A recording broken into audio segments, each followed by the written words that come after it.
It's the only person below Wyatt Holliday in the Comicsgate phone book. It's my favorite failed clone of Peter Sammetti. The YouTube WyzGyz. How you doing, Conrad? Welcome to the show.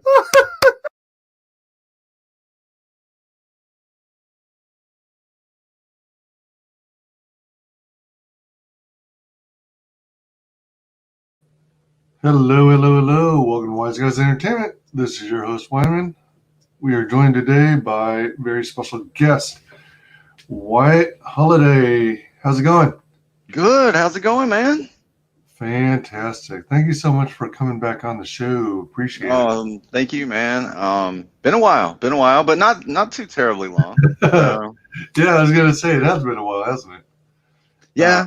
I think me and Mandy and Peter were all here last time I was here. So. Oh, man.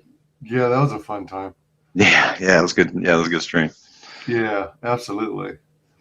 Always fun to have the whole gang there. Yeah. Welcome out of Nui. How's it going? Thanks for joining us. So actually, let me see here. Let's get to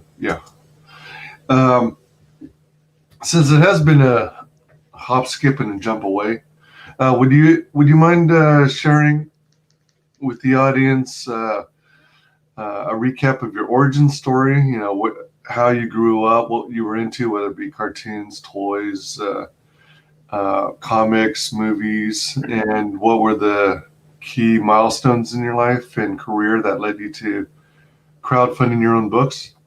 Yeah, sure, man.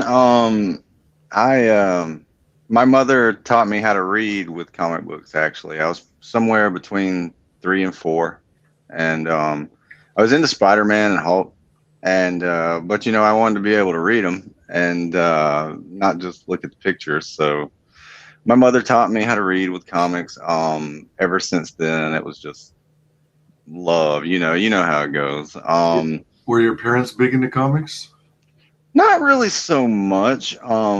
My dad had a lot of stuff from back when he was younger, but not necessarily, not on a collector's basis or anything like that. But my mother was, she was cool. She just whatever we were into, man. She she supported. If you want to read comics, read comics. If you want to listen to metal, listen to metal. So. Try to not do anything illegal, try to stay out of trouble. So, it was pretty relaxed. But yeah, dude, I guess I was probably around 5-ish about the time Heman came out. So that changed a lot of things. Probably sparked my interest in fantasy. For the first time. A little later, some cousins introduced me to Dungeons and Dragons, tabletop RPGs like that. To where you played it? You played Dungeons and Dragons and stuff? Yeah. I probably started playing. I was probably about 10, maybe. My cousins were considerably older, 10 or so years older than me, so they were able to actually teach me the what's what and all that. So it was fun. Played a lot, continued reading comics, started seriously collecting maybe around mid-80s maybe. Always grew up a Marvel kid. Spider-Man, Hulk, Avengers, was big into Thor, that kind of stuff. Loved the Marvel Transformer series. And yeah, man, I fell out of comics for a while and then came back for a while, and then you know how it goes. There's all that time. There's that time period where we all stopped reading the mainstream so much and started looking into other avenues. I've always been big into indie books anyway. Always loved indie comics. When I was a kid, my holy grail was probably I always wanted a first printing of Teenage Mutant Ninja Turtles #1. Oh. So yeah, well, one day I'll have one, but still don't have one yet. But we'll get there. That'll have to come after the Doc Savage magazine I'm looking for, but we'll get there. Well, the number one of TMNT first printing, are you talking about when they were in magazine format, or are you talking about the comic book, Western comic book format? Yeah, the comic book that counts as the first appearance. Yeah. Okay. Yeah. I think it was oversized. I think it was more. I think the first one's more of a. It's an oversized book, I do believe. I think it's about the size of this Crusaders book I have over here. Let me look real quick. Yeah, because I remember TMNT being at least two sizes, two formats. Yeah, this was a book called Crusaders, and this is Ardanna next to it. Oh, so, okay. So I think it was about that size. But yeah, this is actually one of the first self-published comics ever. Oh my gosh. So this is drawn by WyzGyz. WyzGyz. Drew Superman for a long time. He's drawing a lot. He's done a cover for Graham Nolan for his new book, Alien Alamo. I believe he's doing some stuff on there. Oh, nice. Wow. But yeah, man. And then I bought this on eBay actually, and then when I got it, it was signed. So cool. So that's pretty cool. Yeah. It's pretty nice. But I think it was about that size, a little oversized. But I don't know. Maybe they went to normal size with issue 2 or so. But I don't think I've ever seen a Ninja Turtles #1 in person, like first print. So gotcha. But, if I find one in an attic, I'll keep it. Yeah, there you go. It seems to be the thing to do, man. Just go looking in attics, and sooner or later you'll find Action Comics or a Batman, right? Yeah. Go in some stranger's attic and go. Hey, got any Batman in here? Got Action Comics up in this attic anywhere? Yeah, man. But you saw that Batman #1 that recently graded 9.4 on a Batman #1, sold for $2.2 million. Oh man, I hadn't heard of that. Yeah, man. Just maybe a week or so ago. Yeah, dude. Shit, man. If you got a Batman #1, you sell it for $2.2 million. You got enough money to be Batman. Like, no, so you be Batman after that. So yeah. To your point, living the life as a playboy, he probably dropped that in a week. Yeah. Like, well, time to buy some Xbox games. Xbox games and weed. Here we come. So, yeah, man. But yeah, dude. I always knew who Ethan was. I remembered Cyberfrog back at Harris Comics. I worked in a comic store around the time I was 17, 18, something like that. So, Vampirella, Witchblade, all that stuff, Lady Death, all that was really big all that was really big at the time that I was working there. And so, you'd always see the Cyberfrog advertisements on Vampirella and such, because it was published by Harris as well. So, yeah, dude. So I've always known who he was, and then later on, I started working on Ardanna before I knew exactly what we were gonna do. I didn't know if we were gonna try to get it solicited in Diamond, try to go another route, try to crowdfund, whatever. I was poking around, and as we were working on it, and I discovered CG, and I was like, that's exactly what I'm looking for. That's the cure. That's the cure to the common mainstream bullcrap comic right there. So that's the kind of shit I want to be reading. So yeah, man. So then, I just started meeting everybody. There were probably, there might have been, this was 2 years ago. So I could name all the creators at that time, but now I wouldn't have a chance of naming everybody. But there was a time I could name everyone. But yeah, man. So I just kind of fell in, met Mandy, Peter, a lot of other people along the way. You and man, here we are, 3 campaigns later, and It seems like only yesterday. it seems like only yesterday, man. That 2 years did go by fast. So it's gone by quickly. How did you come to, connecting with Peter and Mandy and, collaborating with them? Mandy came around maybe 2 or 3 weeks, maybe a month after me. So we were both new at the same time. So we ended up on a lot of streams together. And so we would just make the rounds, and usually one or the other one would be there. And there were 3 or 4 of us like that. Oh, look, I'm streaming over here, but it's the same 3 people I just streamed with a few minutes ago. So let's do it.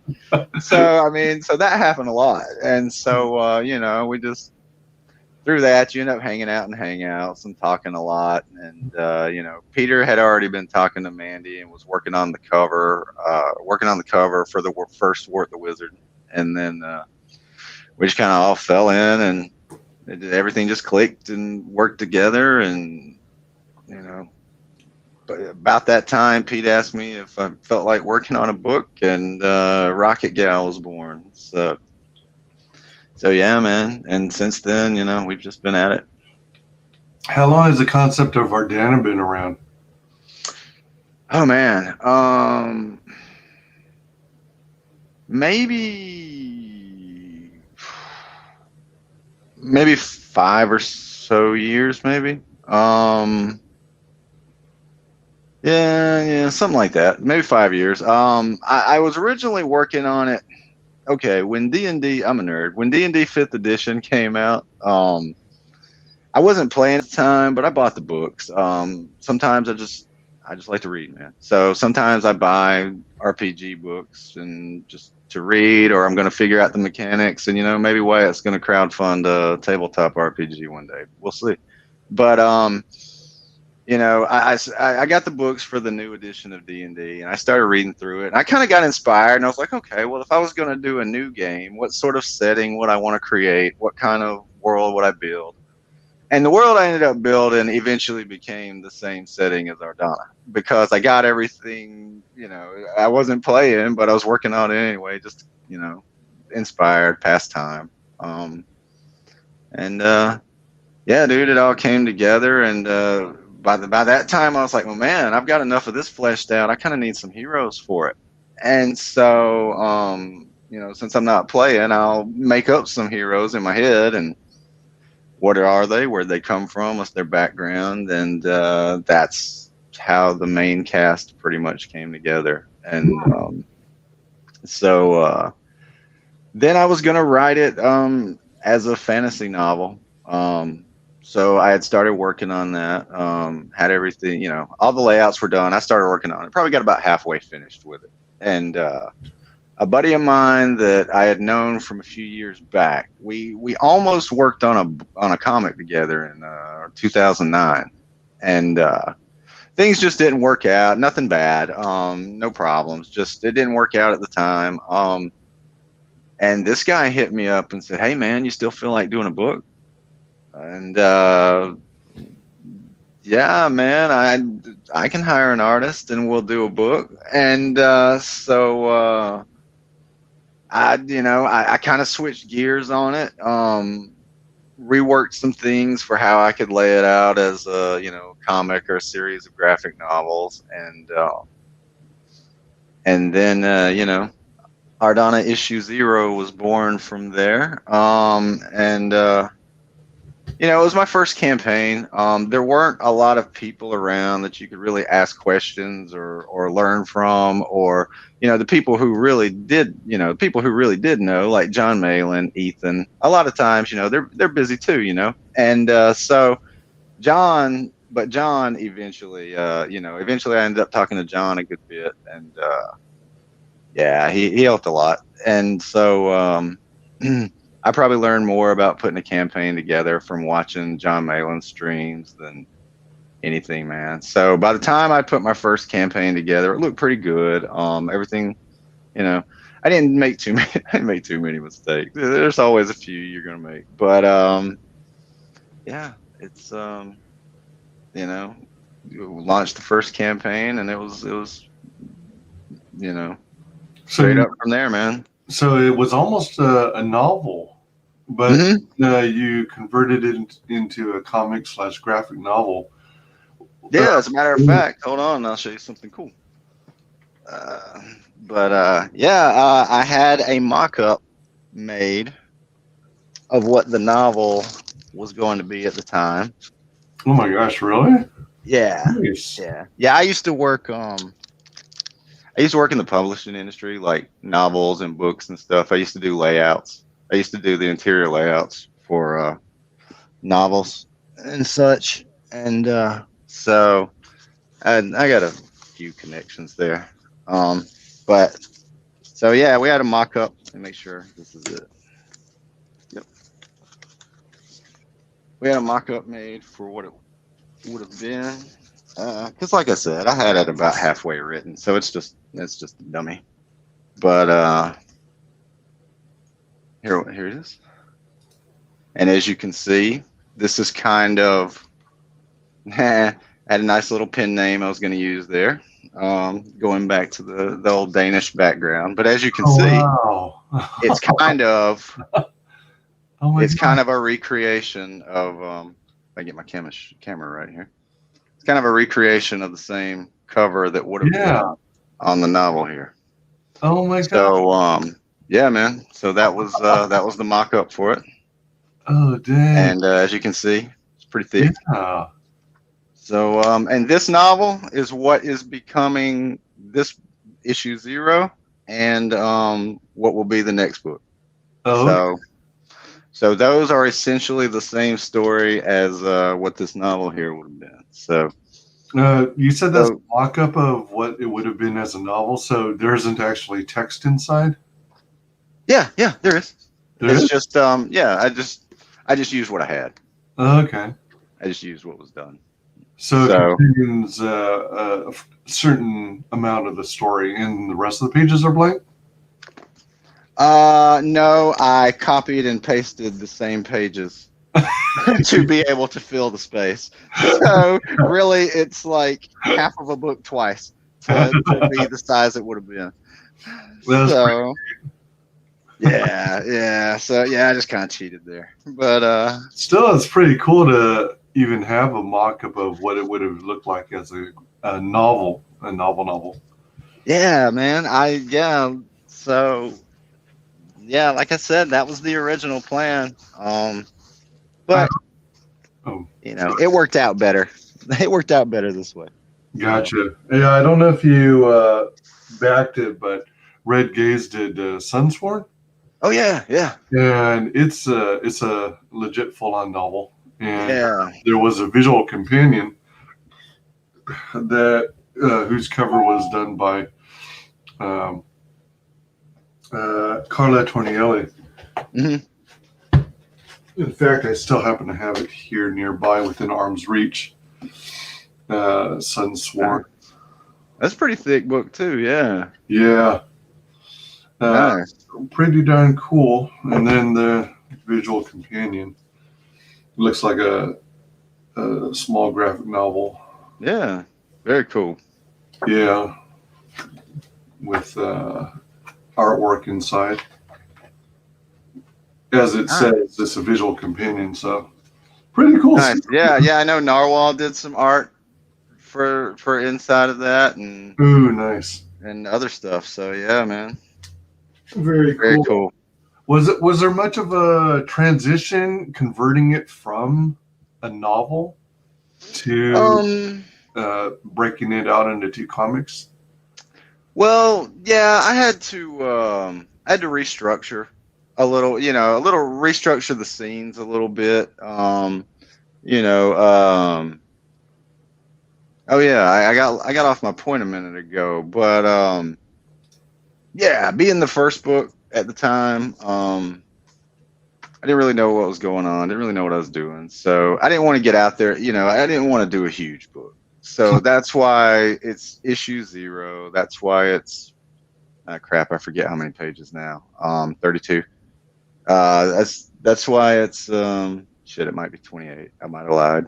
But anyway, it's a normal sized comic, not a giant one. It's not a big graphic novel. But I wanted to do that as a 0 issue, see how things played out, and then everything after that's going to be 48 or plus pages. Oh, So, sweet. but to answer to circle back to your question, it wasn't that hard. You just have to restructure the scenes a little bit, because if everything went in the same order, you might have a character that didn't appear in issue 0 that I needed to be there, or what, that you need to introduce in your first book. So, Right. like the last scene, I don't know if you've had time to read it yet, but the very last scene would not have come till quite a bit later in the novel. So, but otherwise, this is the official story now. So, the novel was a thing, it could have been, but I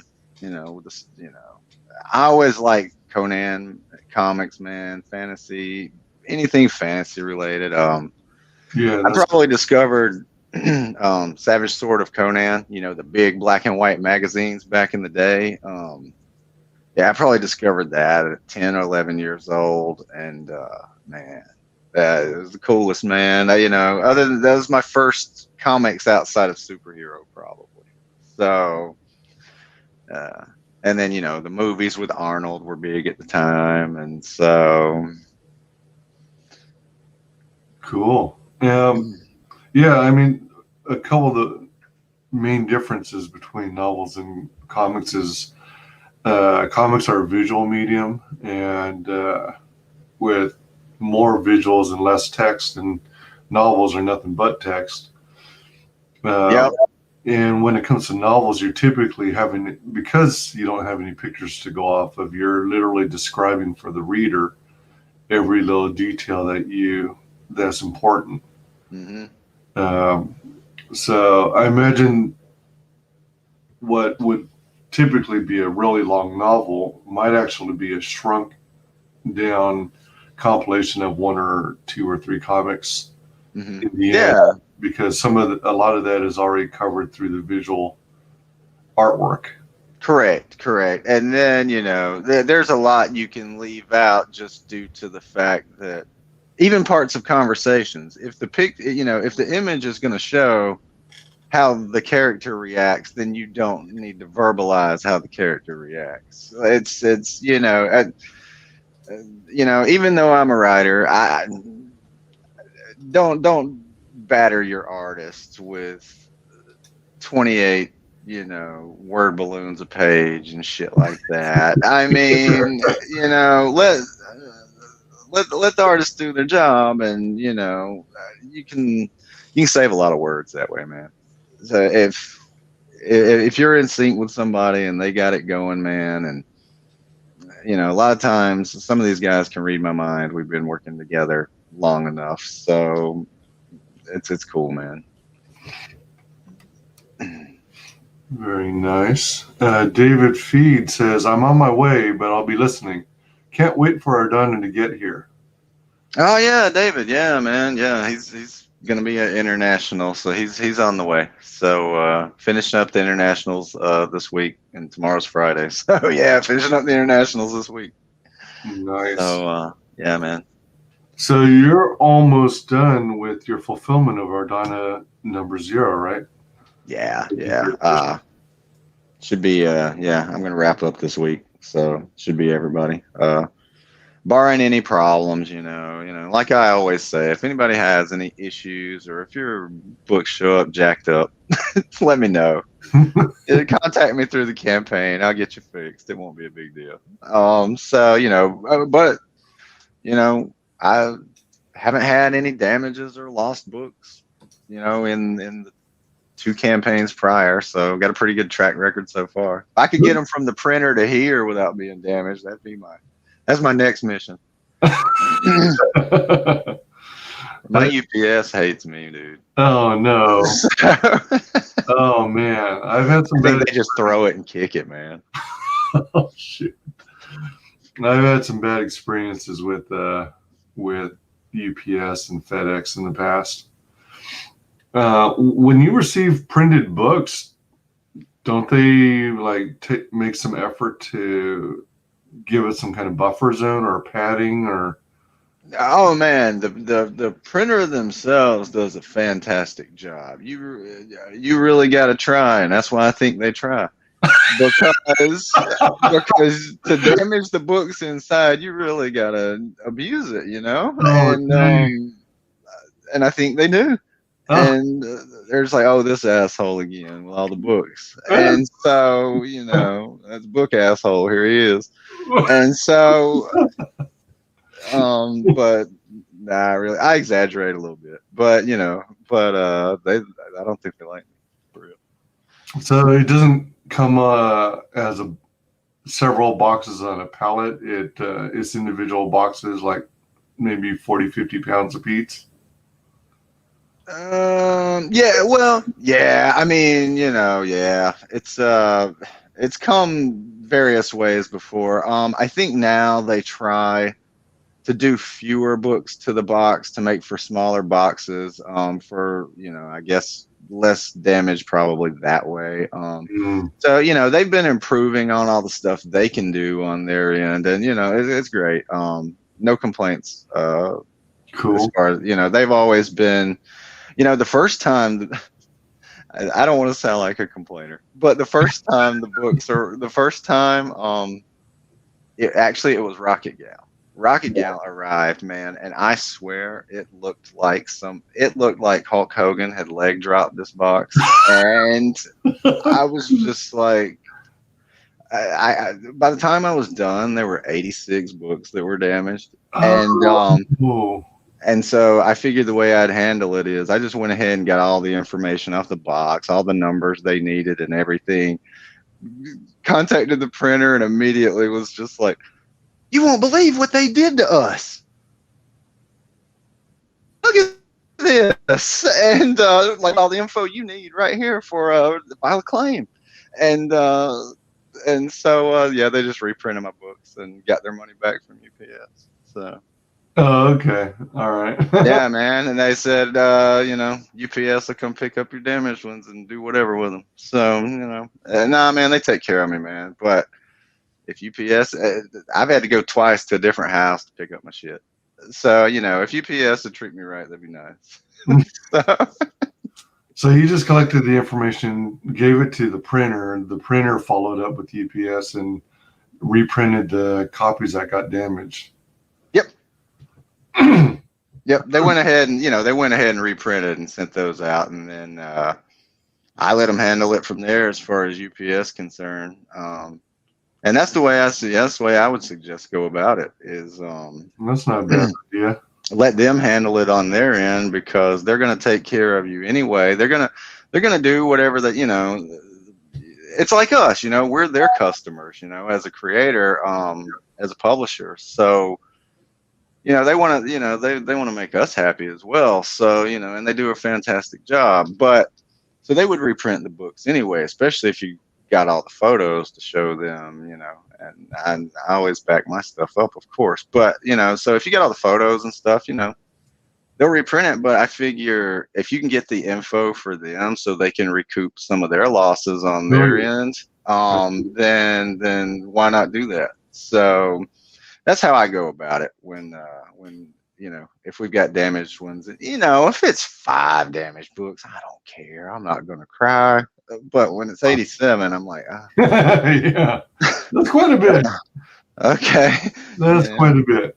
Yeah, man. So. Yeah.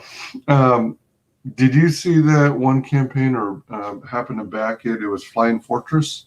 Yeah. Oh yeah. He did a second chance campaign, except it was of all the damaged copies that he received. He called it Flying Fortress Battle Damaged. Yeah.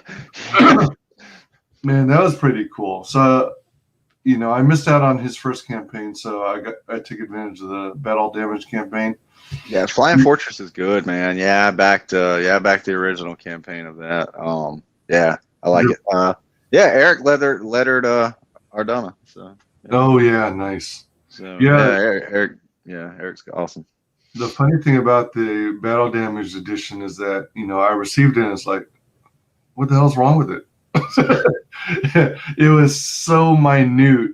There might have been a slight dent or maybe just a smidgen of a mark, but it cut the mustard. So he considered it not shippable to a backer.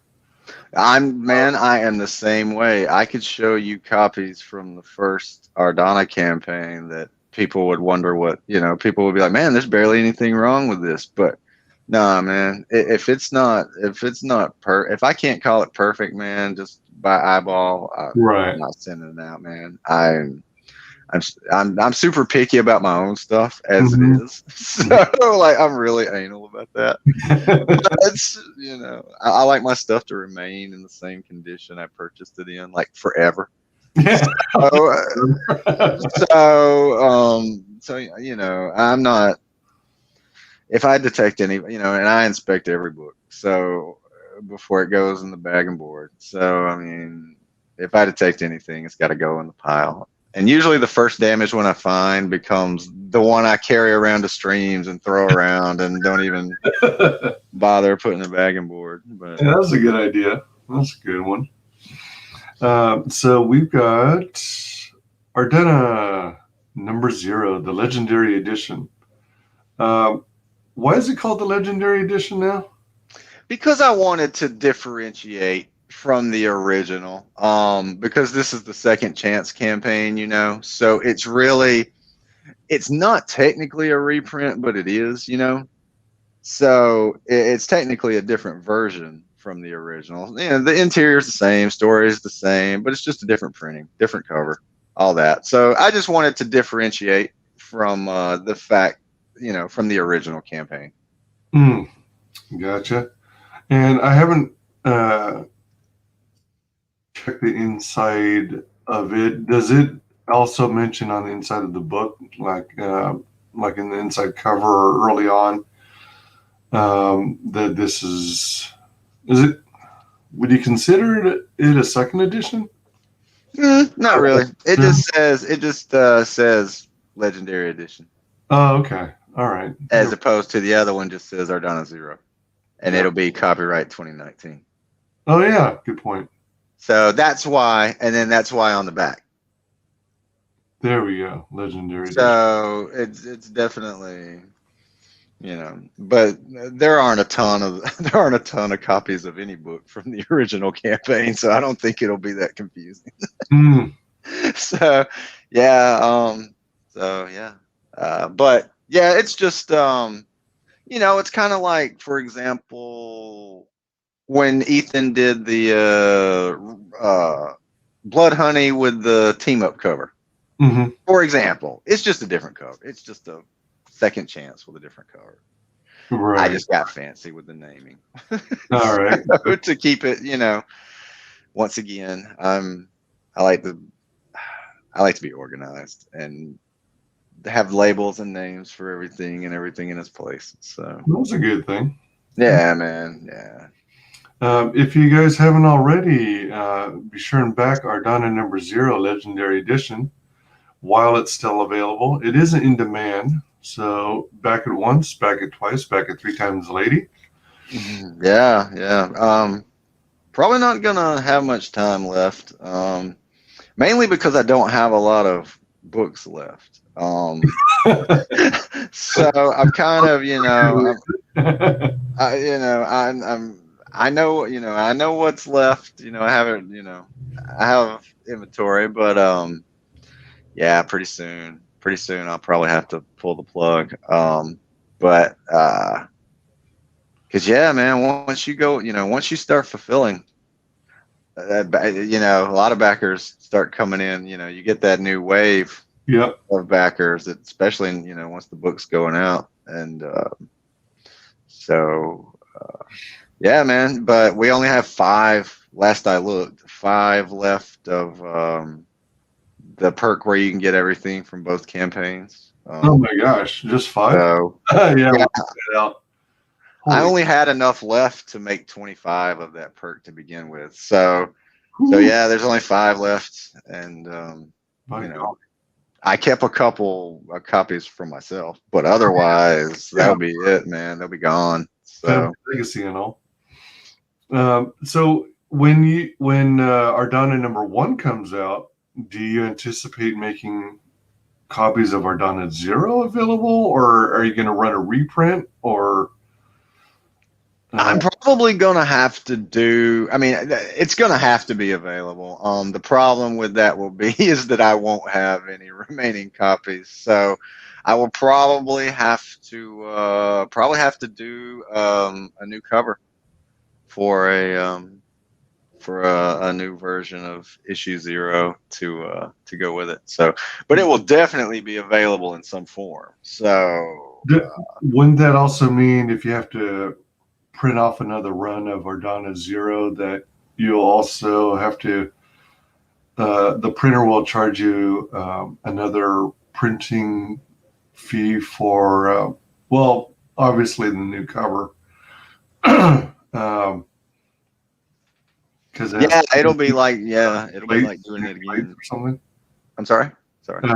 Doesn't it have something to do with new printing plates every time you have a new cover image? Yeah.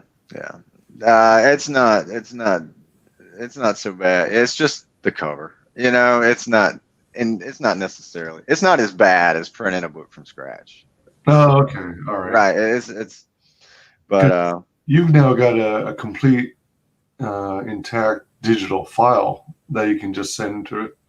Request reprints. All you do is swap out the cover, right? Correct. Yeah. If you were going to do it like that, yeah. But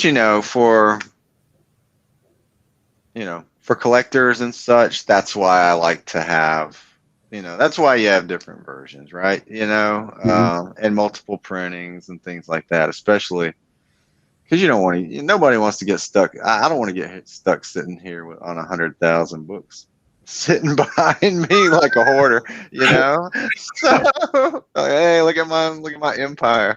But so I estimate as close as I can get to have a little left over. And then once they're gone, man, and that'll be the only way to get that particular version. But I can't make the next one available without 0 also being available in some form. So it certainly will be. So yeah. Maybe Ardanna 0 Super Legendary Edition. Yeah, the ultimate legendary edition of forever. Yeah, I've heard from some creators who say a good rule of thumb is overprint your original batch by 25% to cover things like replacements that you have to send. Yep. Yeah. And, some people like to retain a few copies for their family, their legacy, if you will, and stuff like that. But I think it's a good idea to make available your early issues so that people who come in on your campaign and learn about it late to catch up on the whole story.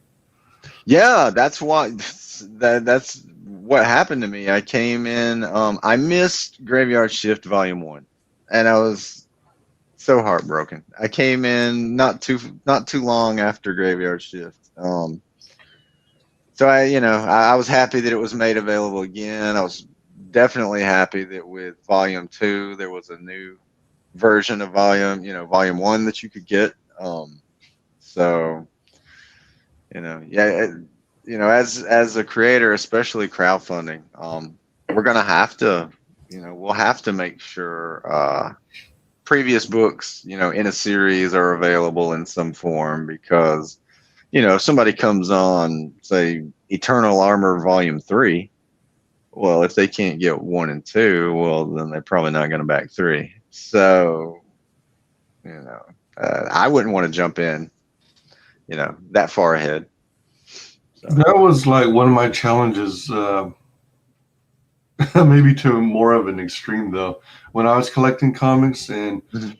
I was eyeballing the comics in the comic shop, and you'd see, I think X-Men and Superman and Batman and Spider-Man were all in the hundreds.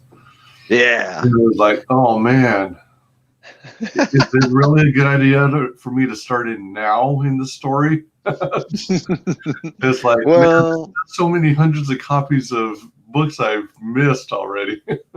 well, something like Spider-Man, I think you just have to pick a storyline you're going to start with and start Yeah. there and maybe work your way back. Yeah, But I'm all about getting the back copies.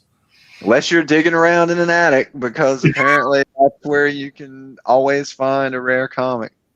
So that'll be my, if, one day if I ever retire from comics, that's what I'll do. I just go raid people's attics.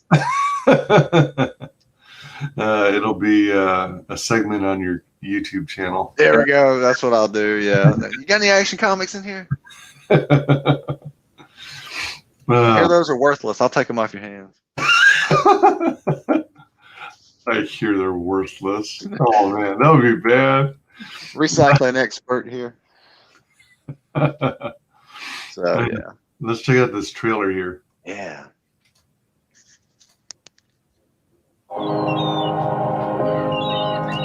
Ever since I was a child, I longed to hear the stories my father would bring home. His sword was my connection to the adventures, tales of treasure, war, and great beasts, as he searched to find what was stolen, until he never came home. It's been 15 years. I'm not the child I once was. His stories built a fire that shaped who I have become. I do not know his fate, nor can I wait any longer to know where he is, or if he's dead. One thing is certain. I will finish anyone who stands in the way of me finding my father.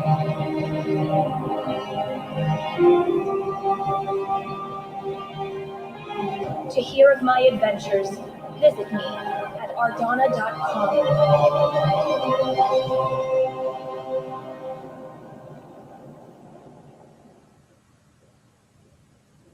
Cool.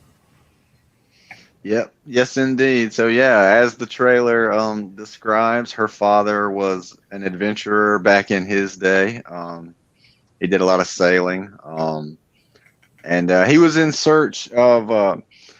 When he was younger, one of his relatives.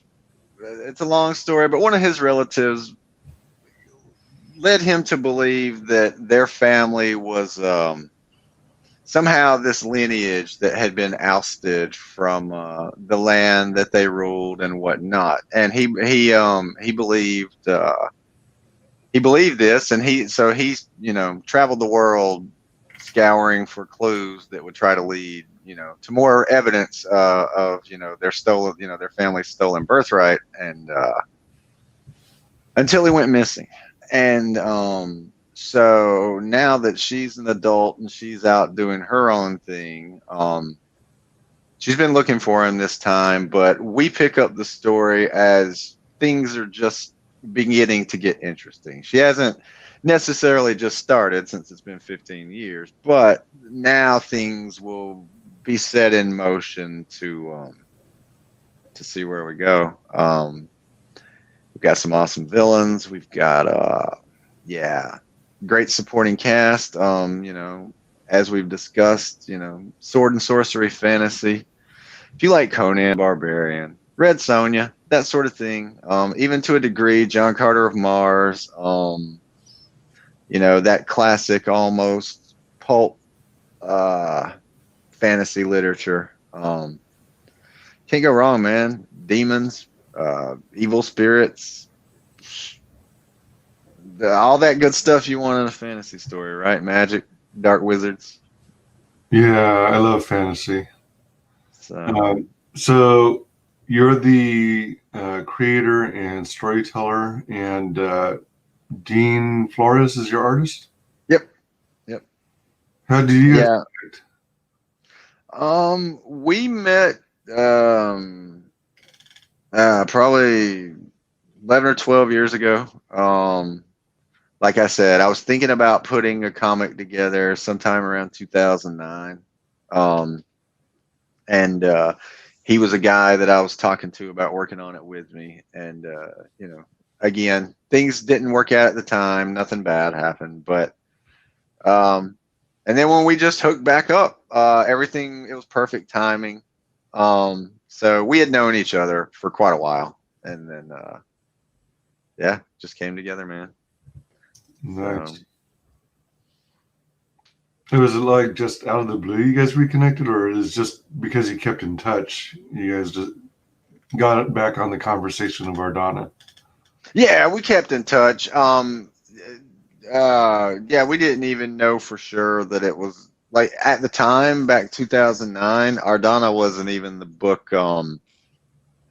Ardanna wasn't even the book in question that we were talking about in 2009. Oh, but that will probably, yeah, that's a superhero book.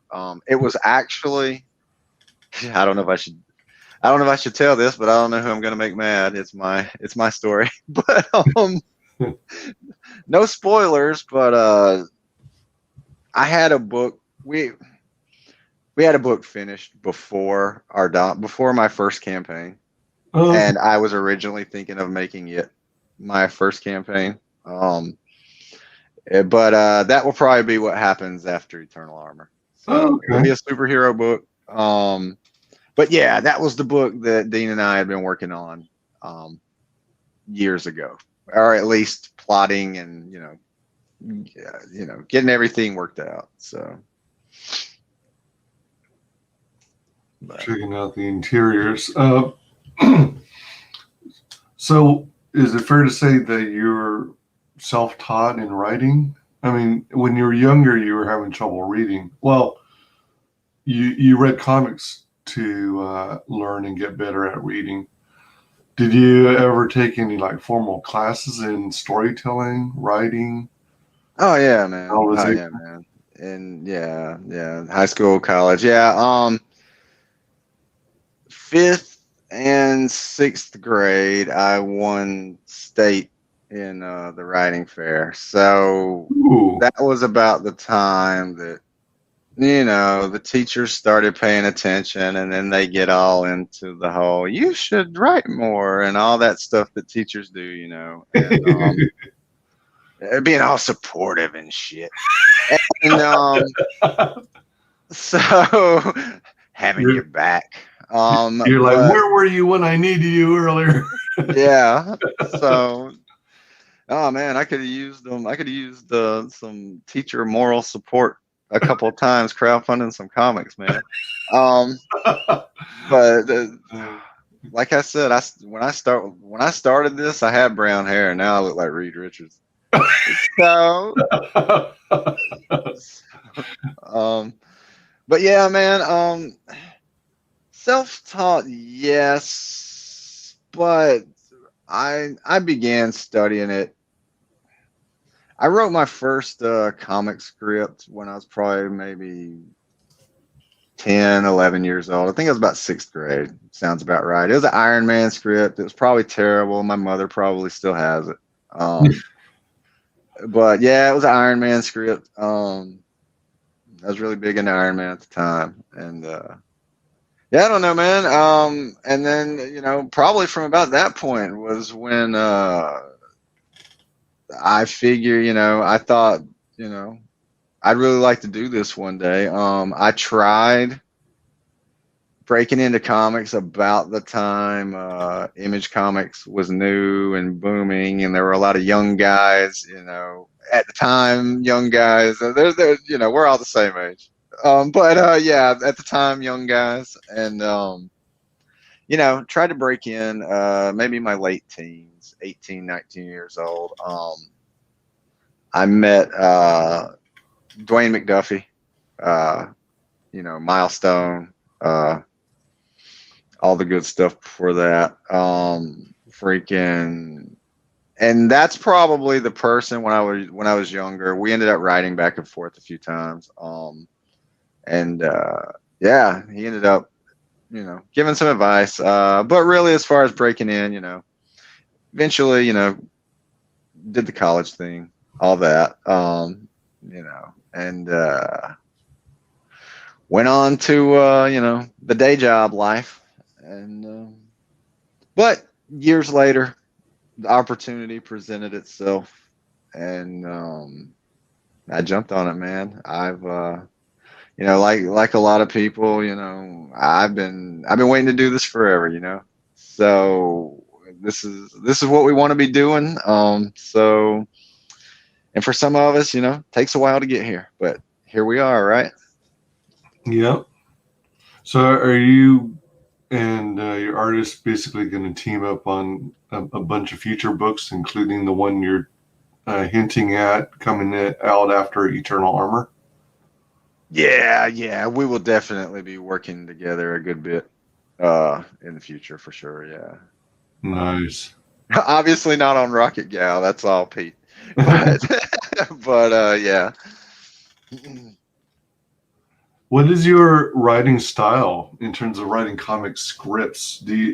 Are you like an outliner? Do you throw extreme amounts of fine-tuned detail into what you're looking at? Do you include any thumbnail sketches for It the art? depends on how much it matters. And what I mean by that is, if something is important, like guy needs to have sword in his left hand so that it can go flying when his left hand gets cut off, for example.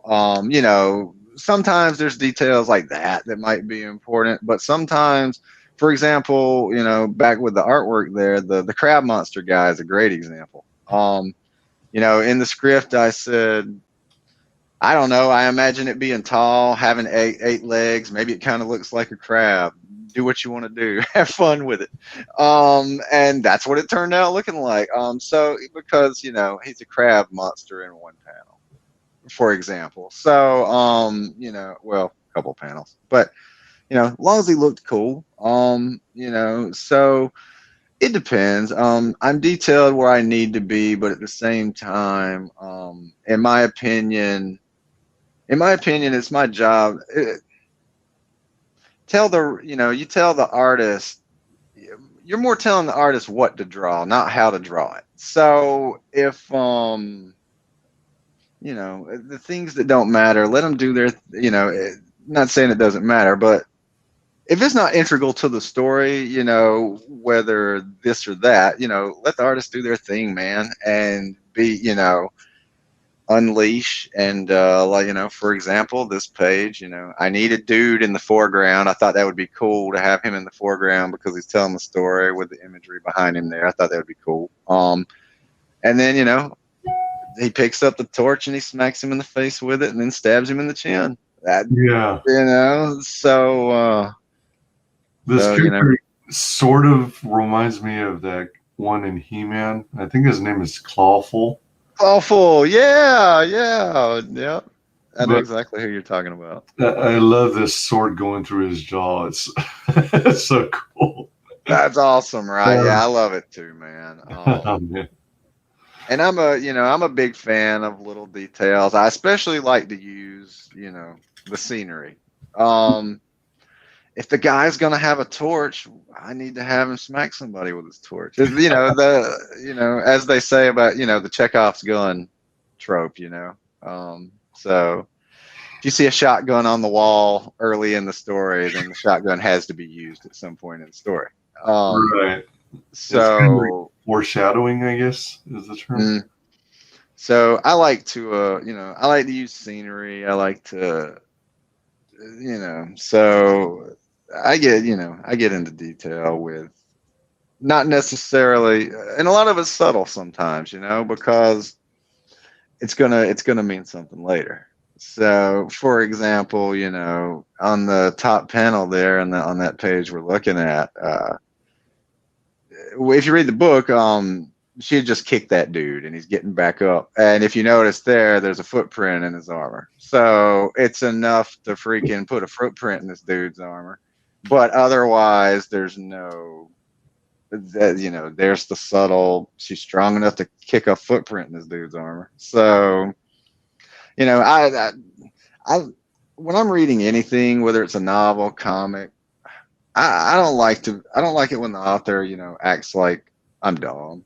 Like I don't really need my hand held. I can figure out this stuff myself. Just drop me the hints, and I like to write that way too, So, there will be a lot of things people see, that will either doesn't seem to matter now, that'll matter later, or they'll see later and go, oh shit. So, it's fun, man. I enjoy building it and, crafting the story and the elements and putting it all together, man. For sure. Welcome, Lorenzo Slustat. Hello, hey everyone. Welcome. Madanui asks, Chekhov's shotgun? Yeah, not Checkoff from Star Trek though. That was the first thing that came to my mind. Yeah, no, it's a writing trope. It's a writing nerd thing. But yeah, I forget precisely where it comes from, but it's from a book. And in the book, there's a character, his name's something or other Checkoff, and he has a shotgun on the wall early in the book. And therefore, that the shotgun is going to need to be used or have to be used later in the story if you're the writer. If you show the shotgun and you don't use it later, then you fucked up. So, because the expectations, and that's the Chekhov's gun trope. That's simple explanation, quick explanation. Gotcha. While Wyatt's, racking his brain trying to remember the exact sources and shit. I remember 99% of everything I read. So there's sometimes that 1% slips through. Lorenzo is asking, Anton Chekhov? Let's find out. We'll do a lesson today. Madanui says Chekhov's gun is that if you show a gun in the first act, it has to be used in the final act. Yep. Yeah, a principle that states every element in a story must be necessary, and irrelevant elements should be removed. Elements should not appear to make false promises by never coming into play. The statement is recorded in letters by Anton Chekhov several times with some variation, which is a great writing tip. But anyway, that goes back to him hitting the guy in the face with the torch, hitting Clawful in the face with the torch. So, yeah, but Nice. I like, I learned a lot of tips and tricks. I, studied in college. I learned a lot, so Cool. like I said, I've worked, I used to do interior layouts and stuff for publishers. So been around it a while. So on the excuse me, stretch goals, you have a beautiful silhouette of this sword here. Interestingly enough, it is not the same sword that Ardanna is using in these interior shots. Interestingly enough. That may be a clue. Yes, we'll have to see. Curiouser and curiouser.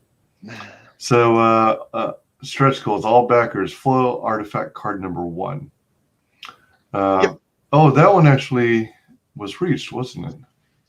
Oh yeah, man. You get all these are hit. You get all these if you back the campaign. That's why I just left them up there. So Legends card number 1 and Legends card number 2. Yeah, the foil artifact card is this foil card. Oh. And then is this card. Yeah, that one's cool. And all the gold parts. It's hard to show on camera, but all the gold parts are foil. Yeah. Including the area around. Oh shit, I can't. That's including the area around here and all that. So anything gold is foil. It's pretty awesome. And then this is Legends card number 1, which is Ardanna herself. I dropped it. And number 2 is this guy here, the Weird King. That's the her main nemesis, correct? Yeah, this will be the villain of our first storyline. Yeah. Cool. Yeah, Yep, I remember. He is. Yeah, he's a dark spirit of a king who, when his people revolted, they chained him to his throne and threw him in a well. And so he's the dark spirit of this king who was thrown into the well hundreds of years ago. And you know, since he's a spirit, you can summon him and all kinds of nefarious things like that. And yeah, he's gonna be our first villain. So sweet. Yeah, I remember when I was opening the your package with the book. I ended up backing the one where I got the catch-up tier. mm-hmm. So I got everything from this campaign and the original Ardanna number 0. Yep. So I got those. Those are cool trading cards. I like them a lot. Yeah, the original campaign. Yeah, all those trading cards. Yeah, those are this campaign. Yeah, the original campaign. The only stretch goals I had was a print and a bookmark. Yeah, those are cool. So there were some there was a limited amount of stickers, but Mandy lost hers, and yeah, Mandy lost one of her stickers, and I had to send her new ones. And then how dare she? She got my last stickers. So and that was when the campaign originally ended. So so the stickers have been gone for a while, but I had bookmarks and the black and white print. I had quite a few of those left, probably about 25 of each. So I made sure that that they all went in that pack. So because that bookmark was really nice. I was really proud of that when it was new. I was like, man, I showed that bookmark to everybody. Oh yeah, It's nice. It's nice quality, man. So this one right very here. nice bookmark. Yeah, I like it a lot. Yeah. I wonder if I can get this to look any better here. Yeah, it does look a little better get a little better lighting. Yeah, that's nice. Very cool. Of course, it included prints you were showing me earlier. Yeah, there's the map. That's the Yeah. map of the region, and then yeah, there she is herself. That's a cool image. It is a cool image, man. And I love when creators take the time to make the maps, because it takes you deeper into the story, and it really it is a sign that the creator has really thought this thing through and developed a story and is interested in world building. Yeah, I love world building, man. That's one of my favorite things about it. I guess that's probably why I always, got stuck being the DM when we play D&D. But but I love it, man. So I want it to feel like, when people read it, they look at the map, I want you to get that feeling that this is a place and it existed, prior to this book in somewhere, So has a lot of history, a lot of characters. It's gonna be quite the story when as we progress. So each book from this one on will be its own self-contained story. So the next one will be 48 plus pages, but it'll be its own story, even though there will be an overall arc that continues. But the description above said it was a 24-page book. Okay. Did it end up being 32, or is it 24? I think it's 24. All right. I think 24 is accurate. And All right. then, yeah, I believe that's correct. Because Rocket Gal was 32, and I get my shit confused. And Eternal Armor 64, and you know, so yeah, so yeah, I get my numbers messed up. But yeah, it's a normal size comic. 24. I gotcha. Yeah. So Welcome, Jimmy Reyes Art. Hola, Wyatt. Jimmy, what's up, man? And then here, let's see. All backers will receive an exclusive foil trading card, the first artifact of Ulam Nur Ardanna's armor. 5,000 unlocked. Legends of Ulam Nur trading card number 1, Ardanna. 98,348. Where did he come up with $9,300.48? Right. So Print 98,348 as well. yeah, that's the print with the fire behind her that you got. Oh, all right. The map was gonna already come with it. The map just was gonna be with every backer. That print, and then you know, as we were getting close, that number is, if you take that number and add it to the original campaign's number, it equals 15,000. So what I wanted to do was make a special stretch goal for when both campaigns totaled 15,000. Oh, okay. So I figured that would be a cool thing, and it's cool. Nothing. It was really stupid at the time, and it's stupid now. That's why I named it 9348 or whatever it is. So I thought it was dumb then, but I wanted to do it, and so because I thought it'd be funny. So and apparently it worked. So yeah, that's that print with the fire behind her. That sounds like the kind of crap I try and pull. I told you I'm a stickler about numbers and stuff, man. So yeah, but that was cool. Yeah, when we got there on this campaign, yeah, we had hit 15 for both, so that was pretty awesome. Jimmy says, WyzGyz, clean that background up. Hey, it's my nerddom. Back off me, man. Back off. I'm a Ghostbuster. No, it's literally movie posters, Hot Wheels cars, figures, stuffed animals, things like that. Man, when this COVID is over and I'm able to finish moving, I'm gonna have the setup behind me. Everybody's always like, "You don't have anything but a TV back there." I'm like, man, we're in the middle of moving and then COVID. What can I do, bro? I'll put all my nerd stuff up soon. We'll get there.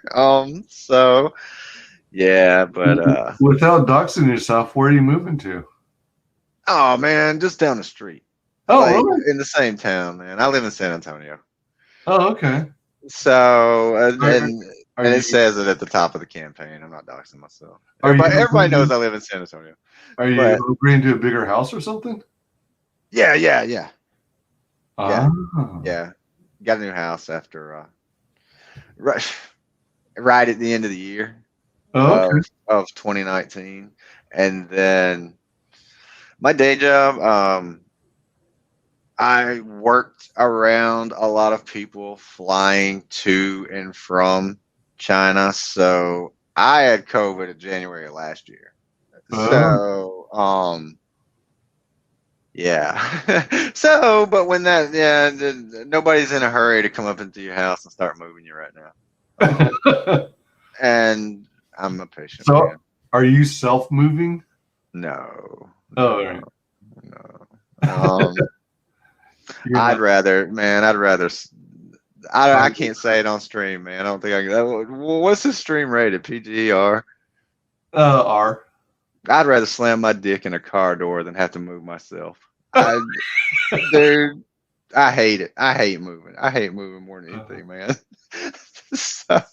It can be an aggravating experience sometimes. Like, you know, I used to hotel hop, and then I eventually moved into extended stay places, and then moved into an apartment, and dealing with storage units and stuff like that. Yeah. That was a pain.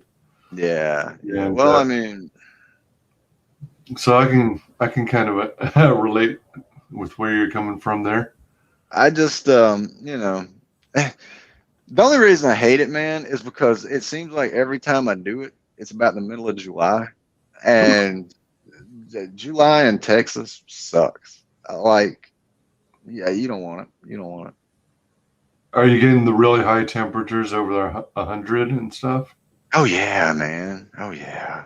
But man, it's a dry heat. It's brutal. It's not dry here, dude. It's humid. It's humid, man. Oh, you got a humid heat? Oh. Yeah, man. It's humid heat here, dude. And is it that type of weather where your shirt sticks to you and you're Oh yeah. Yeah. Oh yeah, dude. Kind. Oh shoot. Yeah, dude. Yeah. What state are you in? I'm in Ohio right now. That's right. That's right. I'm native Californian, but I'm in Ohio now. Yeah, brother. I mean, I see everybody talking about snow, and it's 73 here right now. Right now. So, see, 73 low mid 70s is was like average temperatures in California where I'm from. I know, dude. And that was almost year round too. It was crazy. Beautiful. I know it's about like Hawaii. Oh, I love Hawaii. Yeah, man. Welcome, Miriam Noah. Hey, what's guys in white? Hail chat. Miriam, hey. Balzette, welcome. Uh-oh, the legend Miriam is here. Legend? No. The legendary Miriam. Try living in the South. Yeah, I'm not a fan of humidity, humid weather. Yeah, I lived in Connecticut for a long time, and so I lived in the New England area for quite a while. But my girlfriend at the time, we came outside one day, and she said, that humidity. I was like, what humidity in New England? Are you kidding me? No, man. Your beach water don't even warm up till September. You can't even go swim until August, man. Humidity. So I kid. But yeah, when I saw it say here print 9348, I'm like, holy crap! Wyatt's got 9,347 more prints to make for this campaign. No, that's 9,000 for you to collect. That's 9,000. You missing 9,000 of them, man. Yeah, nah. I got to catch them all too. Got to catch up, man. Like we were talking about Spider-Man earlier. Yes. We were discussing off air comic book collecting, and it's like when I got into comics, it was late 80s, early 90s, and I was looking at the LCS, the local comic shop, and they carried, by that time, like Spider-Man, X-Men, Batman, Superman, Spider-Man, they were all like in the hundreds, some of them even in 200s, and I was like, holy crap, is it too late to even get in on this book? Or should I just focus on books where they're in the early issues, like issue 1 and 2?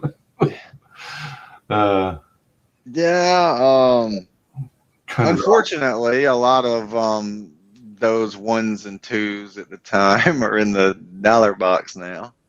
But you know, it was definitely a fun time. Did you ever get into Valiant comics back in the day? I think I might have picked up a few copies, but it wasn't a regular thing that I can think of. I loved Valiant. I got in kind of late on it, but I sure am happy that I never paid $125 for a Magnus robot fighter. I think it was it 12? Was the first appearance of Turok Dinosaur Hunter, man? Oh, man, you get that thing for about $5 probably now. But there was a time when it was a super hot book, and it was going for about $125, and I was like, I can't do it. Dang. Yeah, I mean, so, and those early issues of like Harbinger and some of those at the time, man, those were going for a pretty penny. And, I was a high school kid at the time. I had the funds to go Yeah, I know. get me a first appearance of Turok. You shouldn't me? So, I guess good times, man. I guess I was pretty lucky as a kid because I would actually get an allowance. Excuse me. And as I got older, I got to a point at which I was spending like $40 a week at the comic shop. So yeah, but I was collecting things like Blue Beetle, Booster Gold, West Coast Avengers, the Dazzler. I used to love West Coast Avengers, man. I really did, man. That was a good book. Yeah. And I'd get occasional one-offs where, miniseries like Wolverine 1 through 4. Mm-hmm. I got this book called Fathom. Sure. Fathom, yeah. Yeah, things that looked really, had good cover art. That right. drew me in. Yeah. Cover's been selling books for a long time. Oh yeah. So. That's a fact. Human and Hurricanes, woohoo! Yeah, see, she knows. Oh man. Nerium says, I live in a frozen land. Over here it's sucky wet and cold winter. Snow is fading. It sucks. I'd rather live somewhere where it's nice and warm. Yeah, what you doing over there? You had to move. If you don't like the cold, you had to move somewhere warmer, like the United States. Yeah, just depending on what part. Yeah, true.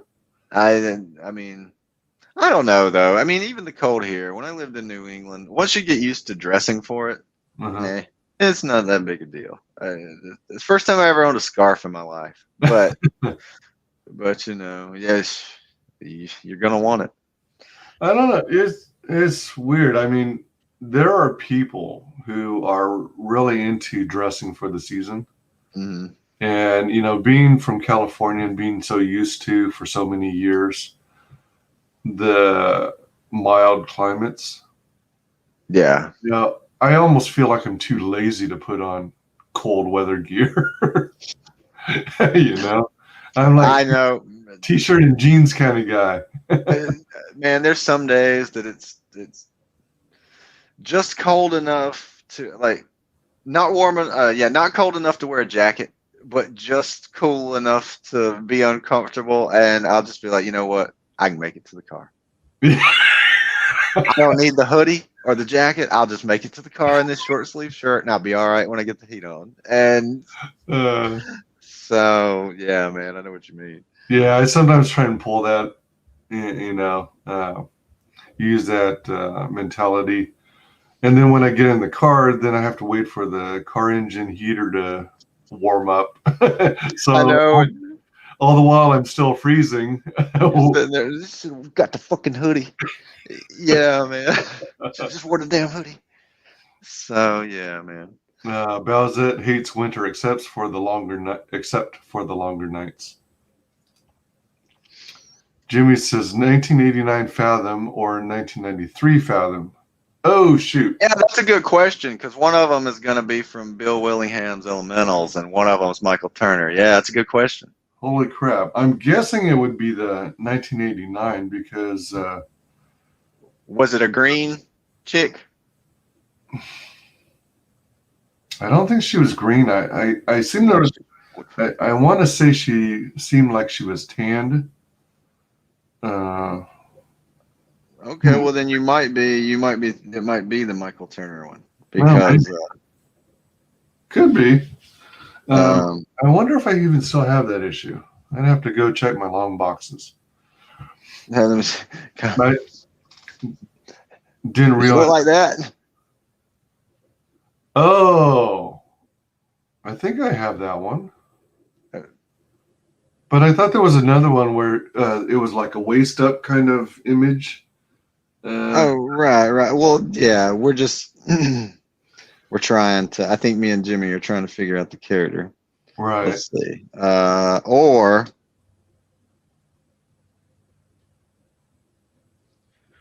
was it this chick? It was the other one. Okay, yeah.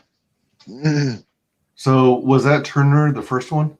Yeah, the first one, yeah. Oh, okay, all right. So it must have been Turner that I got in on. Welcome, Ariel Blackness. Yo, WyzGyz, my dude.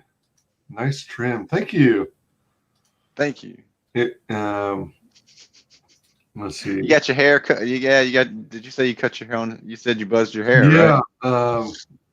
I used a trimmer. I hear you, man. This is the second time I've ever trimmed my own hair. Because I'm cheap. Yeah, Jimmy's right, man. We got 2 seasons, freaking summer and not summer. You got summer and winter, but it's always warm. Huh? So hot in the summer. Yeah, where I was, it was like low to mid 70s most of the time, and then in summertime it might get up to 80, 85. Sometimes up to 90, but usually not. But it felt like we only had 2 seasons, more or less, spring/summer as one season, and during winter where we were, it was lower elevation, so we never saw snow. We only got as much as rain, maybe hail from time to time. Yeah. Bowsette lived in Houston for a while. It was 99 degrees at midnight. Not joking. Wow.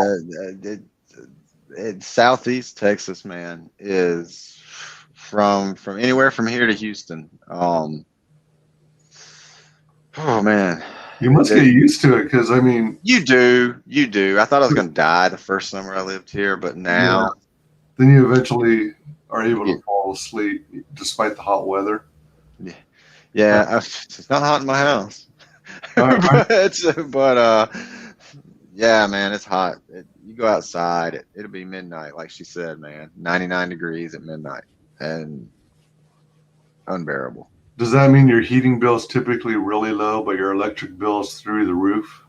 Correct. During the summer, the electric bill's pretty high, and during the winter, it's a joke. So, Miriam says, Jimmy, if you didn't have the rattlesnakes, I'd be very tempted to move over there. you know, epic. Cutting your own hair is one of the best ways to save money. Yeah. And Houston is hell's waiting room. Well, the other thing that kind of pissed me off was this whole COVID thing. Mm-hmm. And, you know, I went to the place where I get reasonably cheap haircuts. Mm-hmm. And it was at a time where it was at the end of last summer, and they were requiring everyone wear masks. Mm-hmm. And I didn't bother to bring one with me. And so I told them I didn't have one, expecting them to have something to give out for free. But they didn't. But they did have clean white towels. So they said I could get a haircut, but I'd have to hold this white towel over my face. And so I did. They have a rubber band or a bungee cord or something to go with it? No, I just held it. It was ridiculous. It was ridiculous as the stupid masks are. And just that experience of having to do that turned me off to going out to get a haircut. Yeah, if I start talking about COVID and masks, I'll get you kicked off, man. Oh, yeah. I freaking respiratory protective equipment's like one of the things I do in my day job. And yeah, that paper mask ain't, they ain't doing shit. Yeah, exactly. I'm here to tell you right now, well, as an expert on this, yeah. Yeah, it is useless. Yeah, so I just decided I'm going to invest in a clipper set and try and do it myself. Yeah. The most challenging part, I guess, is trying to do the back of your head on your own. I think what I need to do is get one of those handheld mirrors, similar to what they have at the salons. And that way I could use that mirror in conjunction with the other mirror in the bathroom so that I can effectively see the back of my head. I buzzed my own hair with clippers one time, but my girlfriend at the time said I looked like Curious George. So I was like, well, I guess I won't look like. Well, you respond. How you feel about shacking up with Curious George tonight, then? You respond back. That's the look I was going for. Yeah, man. What? That don't do it for you? That was a picture I was using as reference. I thought I got it. I thought I got it just right. Weather can't make up its mind where I am. Oh yeah. Well, the other thing about where I was in California, they had what was called microclimates. So one day you'd have foggy weather. The next day it might be clear and sunny. The next day it might be raining. The next day it might be, cold and dreary. Because we were, you probably have a vague idea at least of where San Francisco is on the map of California. Oh, sure. Yeah.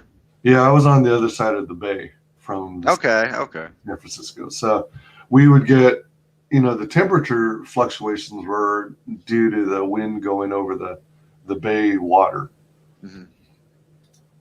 Nice. It took till either late December or early January for winter to finally start getting cold.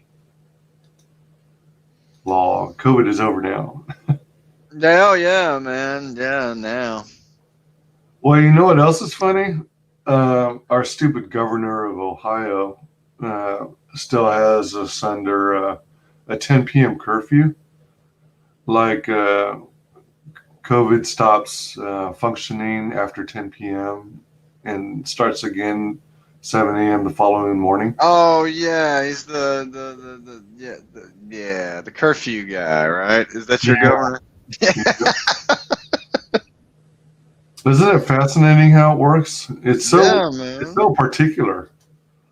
Weird how it comes out like the times you'd be out doing something fun. Like freaking strange. You better not be having any fun. Here come the COVID. Yep. Welcome, not my monkeys. Hi, chaps. Balzette says, same. Had to learn to use NBCR equipment in the Army.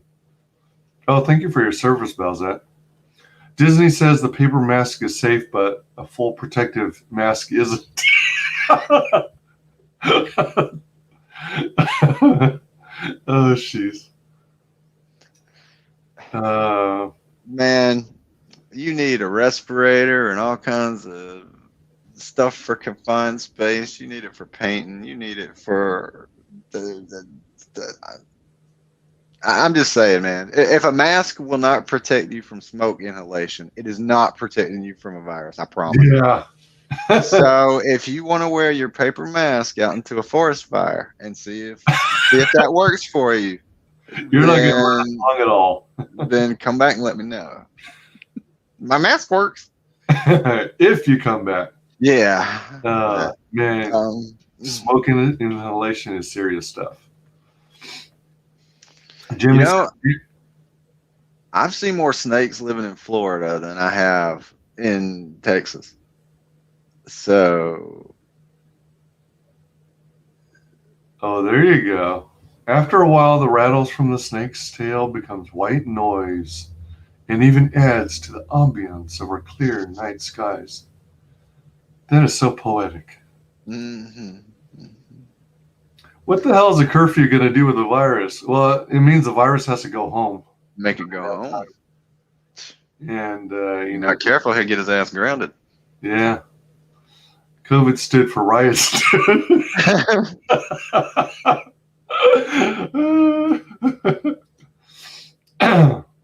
Honestly, it sounds like a nightmare to me right now, says the girl that's freaking out seeing a spider. Yeah, COVID stops for riots too. It does. It's It amazing. does. You know, it seemed like as the riots started, COVID just got cured immediately. Mm-hmm. Well, shoot, man. Ever since we got the most popular president of all time, the ticker with the cases came off the TV screen. So Oh my gosh. I think he's got it all wrapped up. Wow, yeah. Things will be back to normal in no time. JK. I've never seen a rattlesnake in my life. Welcome, grown up trunks. You can't get COVID if you're a large crowd for the radical left. Yeah, it kind of just stays away from you for some reason. Like I said, yeah. Or just hangs out and supports you and chants with you. The Ardanna Companion, the supplemental behind-the-scenes book, features design sketches, page layouts, notes, script pages, samples from the unpublished novel, and more. These will not be released elsewhere and are exclusive to the Ardanna Companion. 24 pages, black and white. It's also available as an add-on at checkout with no additional shipping cost. Yeah, that's the, you should have one. That was the book you got that, there's nothing but the logo on the cover and the rest of it's black. This guy. Yeah, I don't know why there's not an image of it on the campaign. There used to be. I don't know what I did to it, but yeah, it's a nice book. It's got my original character design sketch of Ardanna's in there.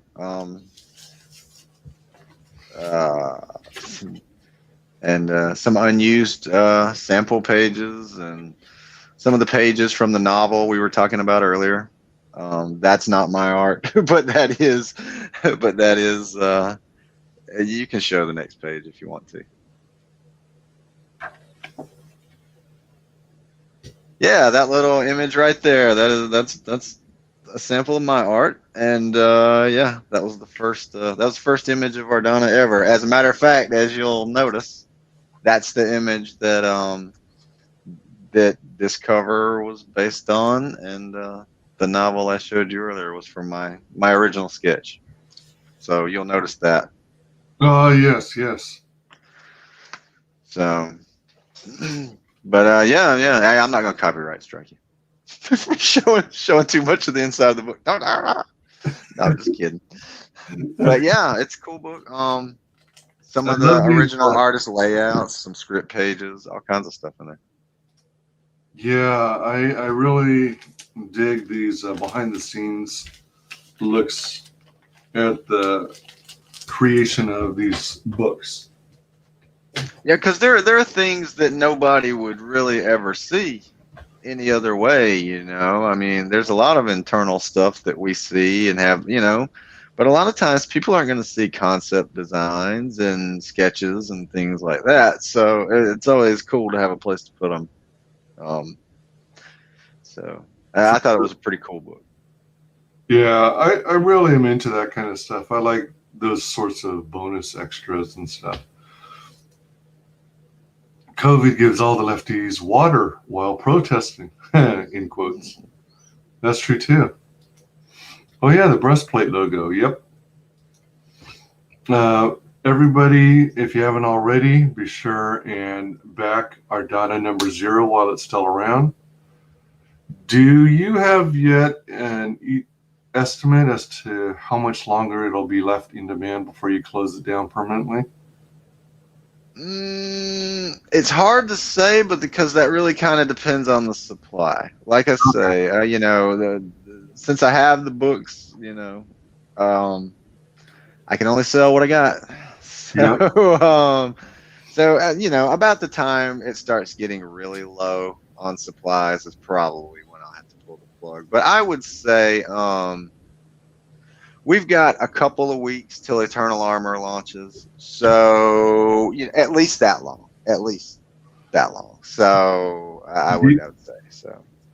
Do you think there's a chance? Well, if you have copies left by the time Eternal launches starts, will you potentially have it in demand a little longer while Eternal Armor's campaign is?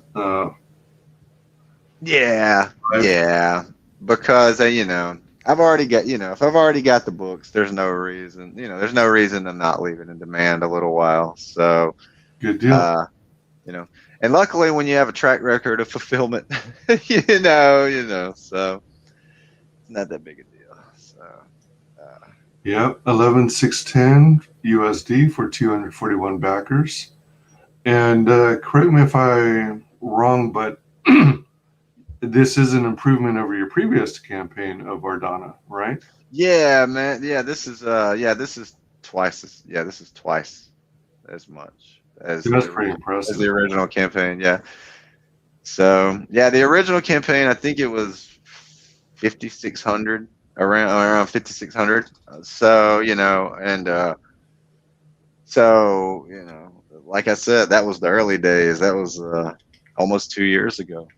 So we were all getting started about that time. So yeah. This is far surpassed the original campaign. So yeah. That's really exciting. And now you've got now this is your third campaign under your belt that you fulfilled, right? Yeah. That's pretty sweet. And it's building your solid reputation for delivering on your product, which is very important. Absolutely, man. Absolutely. I just, that's, yeah, I know. I used to, maybe by the time I fulfilled the second campaign, I was like, yeah, I fulfilled 2 campaigns now. And then, but now, I mean, now I've done it enough that I don't consider it a grand accomplishment to fulfill anymore. No. Like, it's just expected now. Like, Yeah. it's not like, oh, I did it. It's now just like, yeah, all right. Time to send out some books. But yeah, man, the first time I was like, oh shit, I pulled it off. No, but I'm just kidding. But So, are you presently doing all this self-fulfillment right now? dude, everything except drawing and coloring these books, I do. Oh, okay. I do all the layout design to put it together for print. I do all the trading card layouts. Yeah, man. So yeah, aside from the artwork, I do everything, man, from fulfillment to, if you contact me through the campaign, that's really going to be me you're talking to, and everything. So yeah, man.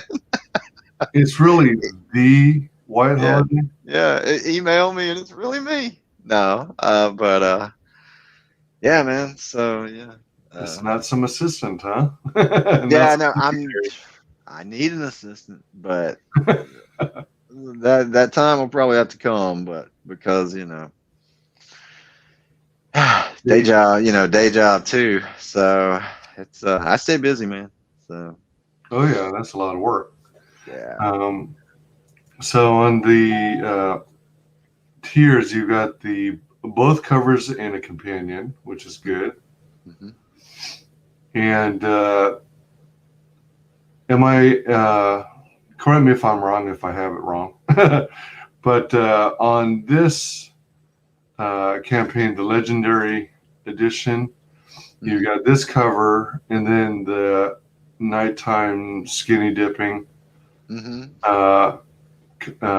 Alternate or variant cover. Yep. And on the original Ardanna #0, you had a different cover and you had a daytime skinny dipping cover. Correct. Right. Correct. Yeah.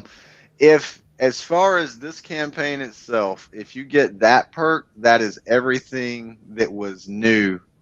That's everything that's technically part of this campaign. But yeah, that is the Legendary Edition. That is the main cover and the variant cover. but you're correct. On the original edition, there was a daytime. That was the variant cover on the original edition, was the daytime one on the beach. And I thought when we were putting this one together, I thought, you know what? If we made a nighttime recolor of that as a variant, that would be super cool. And they look really awesome side by side. So that's this campaign's book and the variant. But yeah, if it's a daytime one, that's part of the original campaign. So fantastic. Let's see here.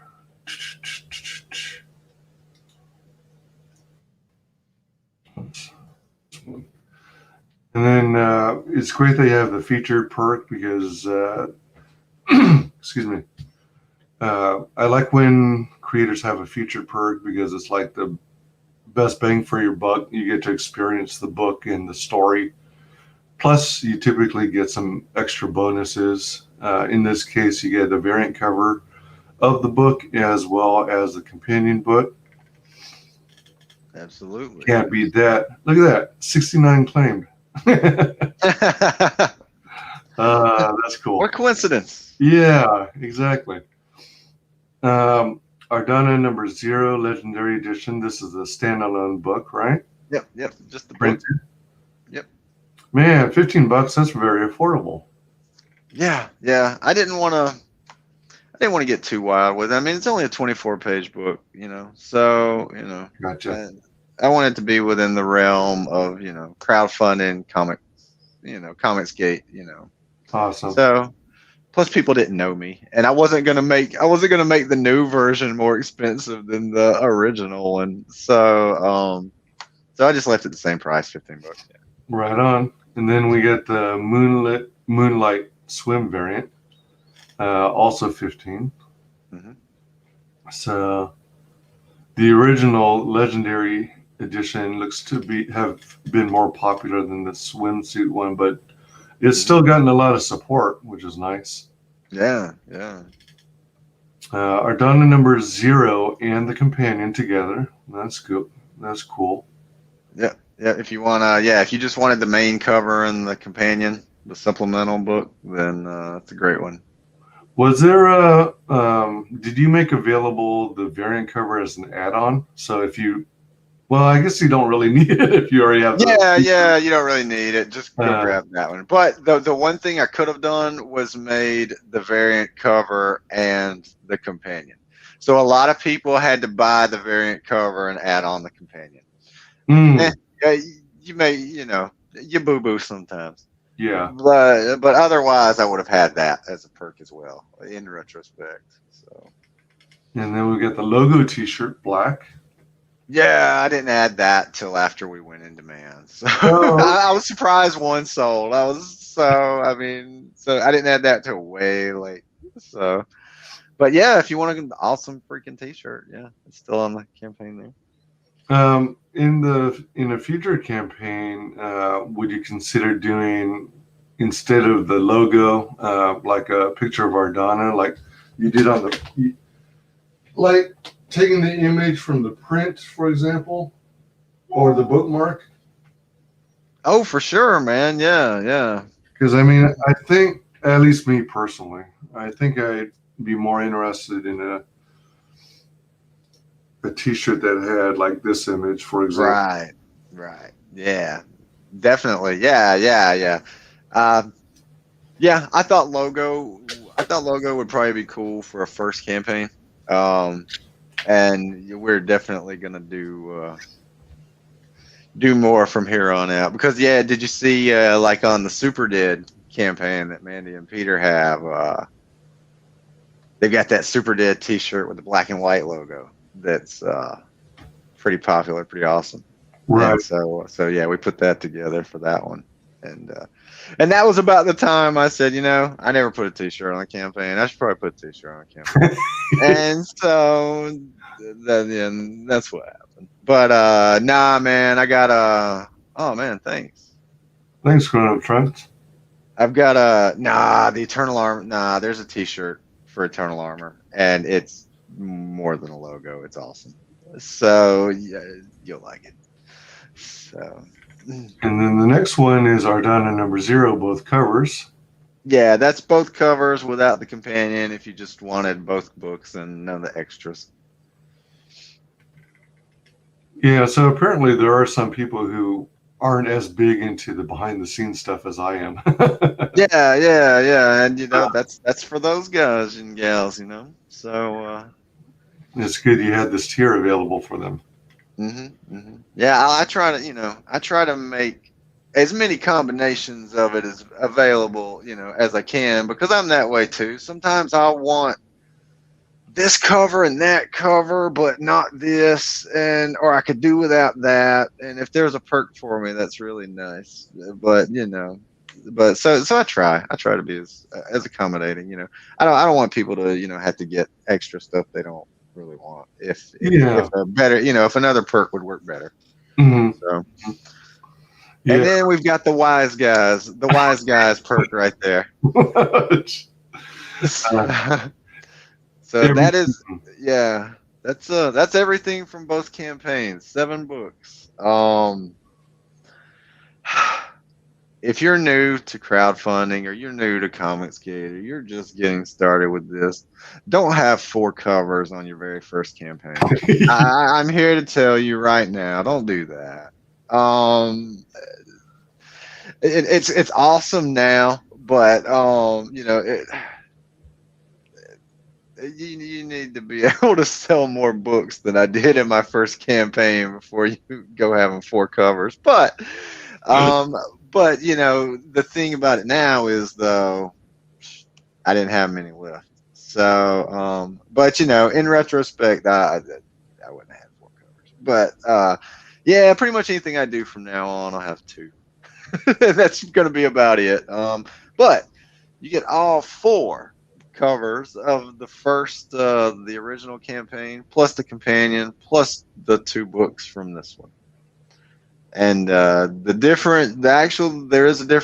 one difference between the legendary and the original one, and that is there were some complaints. Well, not really complaints, but a couple of comments about the lettering being kind of small in the original edition. So it wasn't really a big deal. I didn't really notice that much. I thought it could have been a little bigger myself. So in the legendary edition, we relettered. Eric relettered it, and everything's larger now than it was in the original. So that's really the only major difference. Eric Weathers? Yeah. Nice. Yeah. He lettered them both. He lettered the original and this version. So. Oh, you lettered both versions. All right. Yeah. So he already had the files and everything. He was just able to build it from there. I appreciate the larger fonts, the larger text myself, because I'm nearsighted. Yeah. After, I had a couple of comments about it. So it wasn't like there was a flood of complaints or anything like that. But if a couple of people bring it up, man, and it's something that I can, go through and change and update for, for the new version, it's worth the cost if it's just going to turn out better for everybody in the long run. So, I mean, I listen for sure. So, yeah, especially on something like that. Montanui has never really cared about variant covers. I understand that. I'm a variant cover fool, though. If it's a book I like and they got 20 covers, you better get ready. Because I do, man. I'm not gonna go crazy with it on my own projects in the future. Like I say, don't do it on your first campaign for sure. Oh, for sure, yeah, for sure, man. That's you're gonna have enough on your plate and enough dealing with. There's a lot of learning there's a lot of on the job training, I assure you. So the less you've got to worry about like that, the better, man. I imagine no matter how prepared you think you are, there's still going to be something that might catch you off guard. Yeah. There's always surprises that pop up. So I think the rule of thumb is no more than 2 covers, but sometimes people go as high as 3. And I think 3 is the absolute cutoff. yeah, that'd certainly be my recommendation.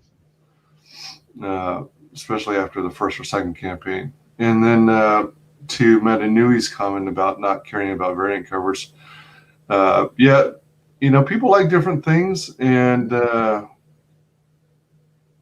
like that's why we try to give you options. Yeah.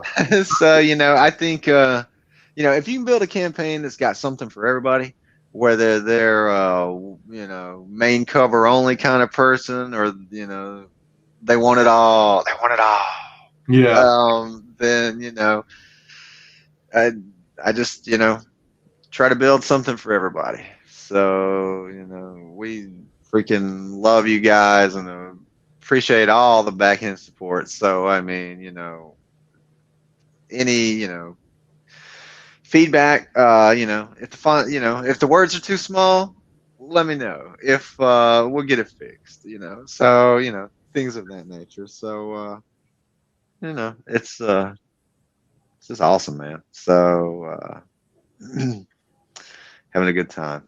Yeah, I like a little bit of everything, but like I'll rank my interest in, say, t-shirts over things like buttons or patches. But you know, I like all the extra goodies that I can get. Right. I'm kind of a trading card sucker. I do love the trading cards that come with the campaigns, man. Yeah, that's fun. Did you back US Assassin? I did.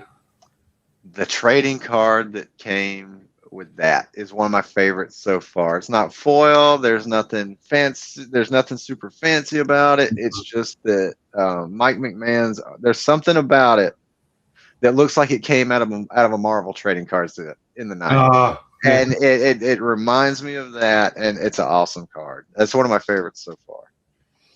Yeah, and speaking of favorites, you know, when it comes to patches, one of my favorites is Chrono Mechanics, RT Bear.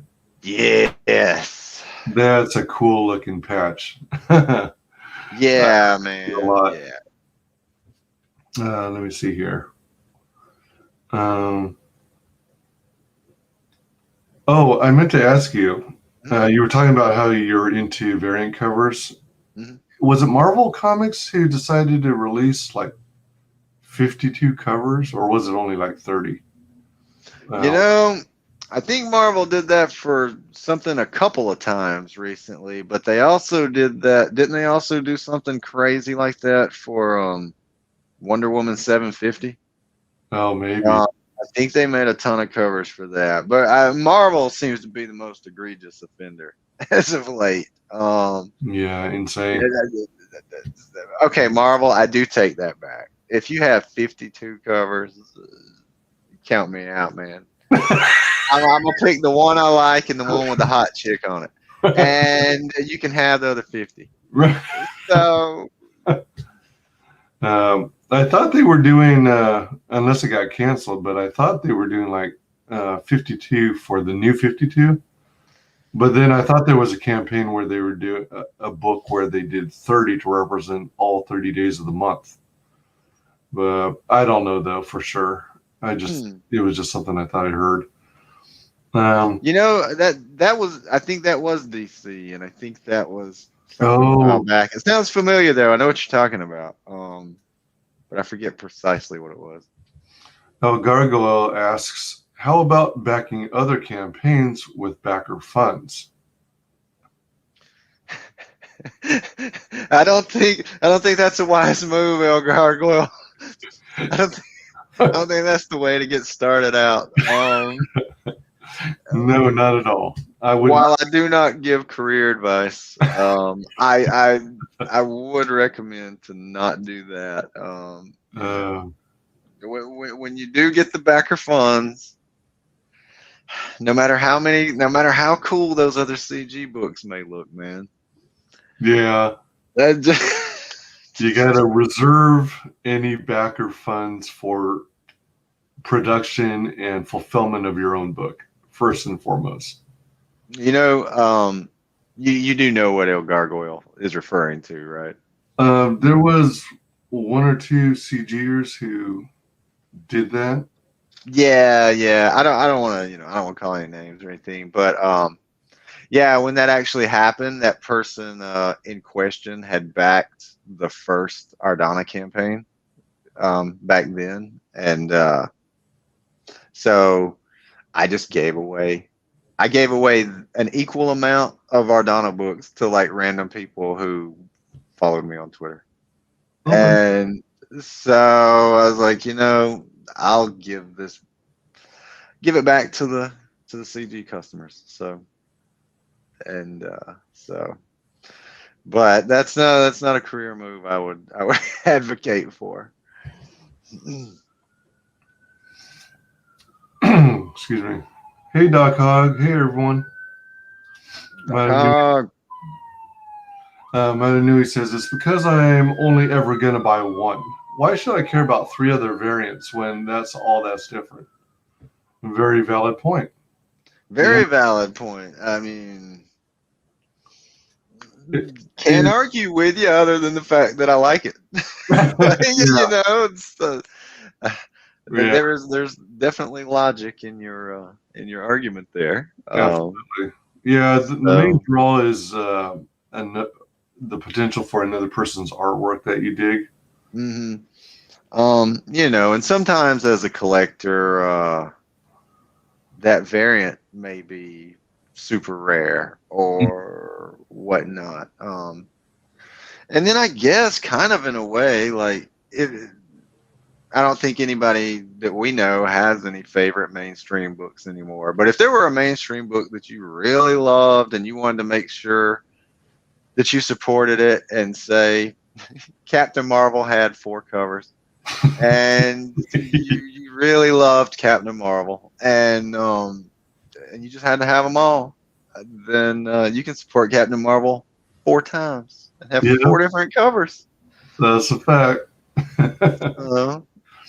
That's a fact. Although you would think people who did that would show it off on Twitter so they can, get some points. Yeah, exactly. You never see these people showing the books they bought. That's weird. Maybe because they don't support the industry that they're knocking. Sure. Work for that Detective Dead guy. Yeah, Detective Dead. I think my chances of seeing that one are pretty slim. He bought original art from Elliot Fernandez and that Brian guy. Oh my God. Wow. Original art. Oh, with backer funds. Oh no. Egads. Yeah, I can only advocate for me and my people. But yeah, it's but thank goodness that's not a common occurrence, and that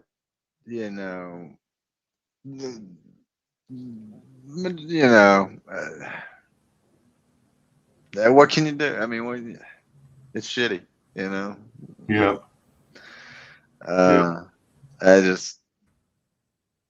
Man. It seems like if you really want to do, if you really want to do this, you really want to write comics or draw comics or be in the process of making comics. I don't know.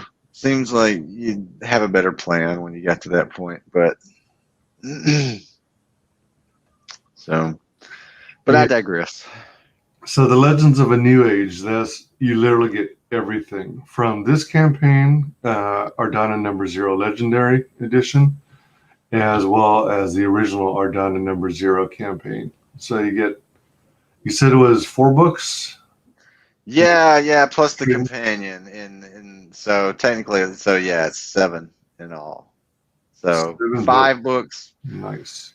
5 books from the original campaign and 2 from this one. Because the companion that's on this campaign is just the leftovers from the original. So it's not like it's not a reprint of the companion. So but I had a bunch of them. So, like I told you before, I can't remember if it was before we went live, but I didn't sell many of the companion on the first campaign, but I sold a shitload of them this time. And so I had a lot of them to sell. So Very cool. yeah. So yeah, so all those are from the original plus the 2 new ones. Found a new audience, it seems. And then you get the trading cards, you get the prints. This is a hell of a good deal. Very, very worthwhile. I got myself one of these. Yeah, and all the extras from, with the exception of the stickers, and it was just 2 stickers, 2 little logo stickers. But with the exception of the stickers, everything from the original campaign, you also get that too, which is the bookmark. The extras, which is the bookmark and that black and white print of the Withered King. So fantastic. And then beyond that, dude, I just started. All I had left from the original campaign after this was Withered King prints. So I just started sticking them in companions. So random people out there, your companion is going to have a random Withered King. I'm all out of Withered King prints now too. So yeah, if you got a Withered King print in your companion, you're going to wonder where it came from. I didn't see this stretch goal. No, but you know, no reason for me to have 50 bookmarks sitting around or whatever, you know. So right, exactly. I just kept, you know, and it's Ardanna, so it's not like I'm sticking Ardanna bookmarks in Eternal Armor. So, right. That'd be interesting cross promotion. Yeah, so a lot of people, you know, lucked out on getting some of the extras from the first time. So very, very cool. Yeah. And what's curiously absent from this is the Ardanna bra tier, where you get bra armor, and you choose the drop down of your the size that fits most closest to you. Well, you know, we'll have to talk to the blacksmith about that perk for the next campaign. That sounds like a good idea. Yeah, maybe we'll get a model. Yeah. That would work.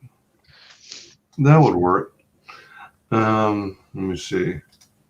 El Gargoyle says, I need a first issue. My pages on the 0 issue are stuck together. Oops. Well, I'm glad you appreciate the story, El Gargoyle. Thank you for all your support. Let's go ahead and play the trailer once more. Who did the trailer, by the way? The trailer was ultimately put together by Ascension Cinema, who did the trailer for Wreck Planet.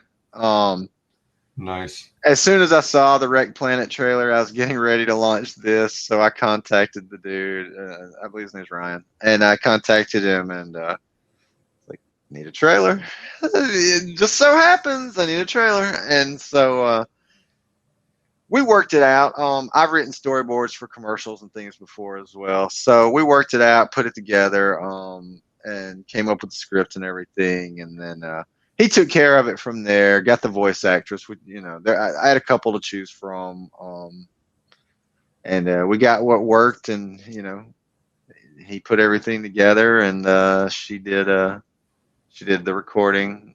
And they're all in Texas as well, as it turns out. So wow. So yeah, she did the voice acting and all that good stuff. So very nice. Very cool trailer. I like it. I do too. I like the voice actress he went with. Yeah, she did a fantastic job. So Ascension reaches out to the voice actors and actresses for their for his trailers and gives you some to choose from. Yeah. Well, it was people that he already knew because you know, he works in television commercials and things like that as well. Maybe probably training videos, I would assume. So he probably just knew. He probably already knew them. So sweet. he probably knew a couple of people that were actresses or voice actresses and whatnot. Very cool. Very cool. Yeah, Ascension Cinemas does some good work. Very good work, man. But he stays busy now. Oh yeah, absolutely.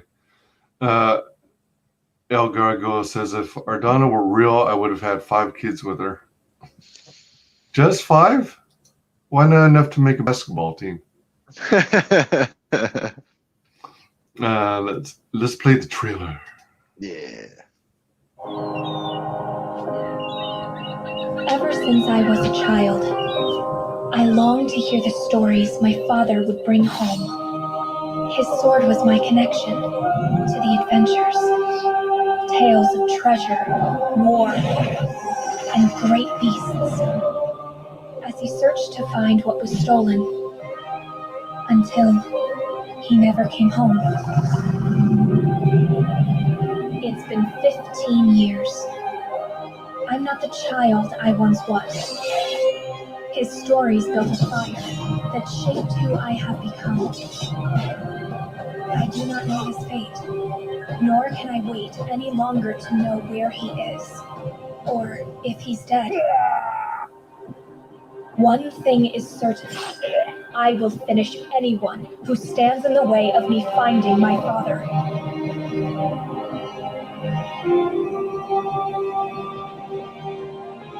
To hear of my adventures, visit me at Ardanna.com.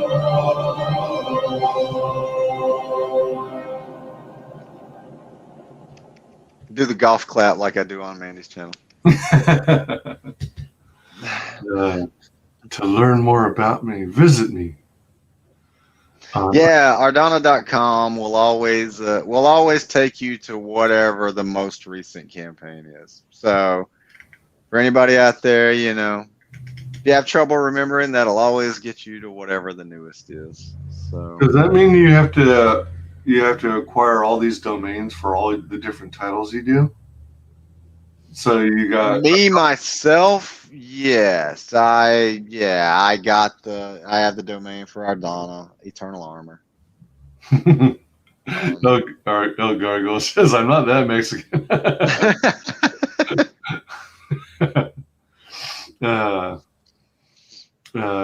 Yeah, that's pretty cool to do something that's real catchy and that's directly tied to the IP that routes you easily to the Indiegogo so that people don't have to memorize a big old long URL address. Yeah. And I'm thinking, eventually I have a website and, eventually these will lead to websites or redirect to a centralized website, kind of like Mandy's kind of ahead of the game. The way she did her Stuntman Comics website, for example. Yeah.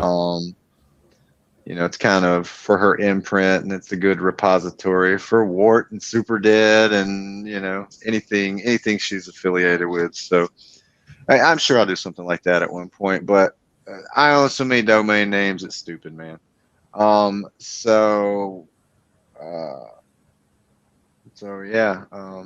You have a lot of ideas as a writer over the years. Mm-hmm. OnlyFans. Come visit me. at Ardanna OnlyFans. All right. Very, very cool stuff. Back it if you haven't. And if you already have, back it again. Back it once, back it twice, back it 3 times a lady. Back it twice like WyzGyz. Yeah. Yeah, man. For real, man. I certainly appreciate it, man, and all you do and all you guys do and all the support you give us, man.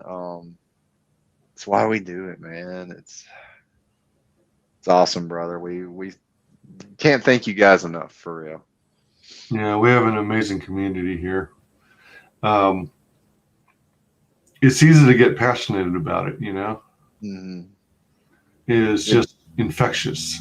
It is, man. It is, and so much cool stuff going on. And there's always, every time you turn around, there's something new and cool launching. And CG is just grown by leaps and bounds since I got here, man. And Yeah.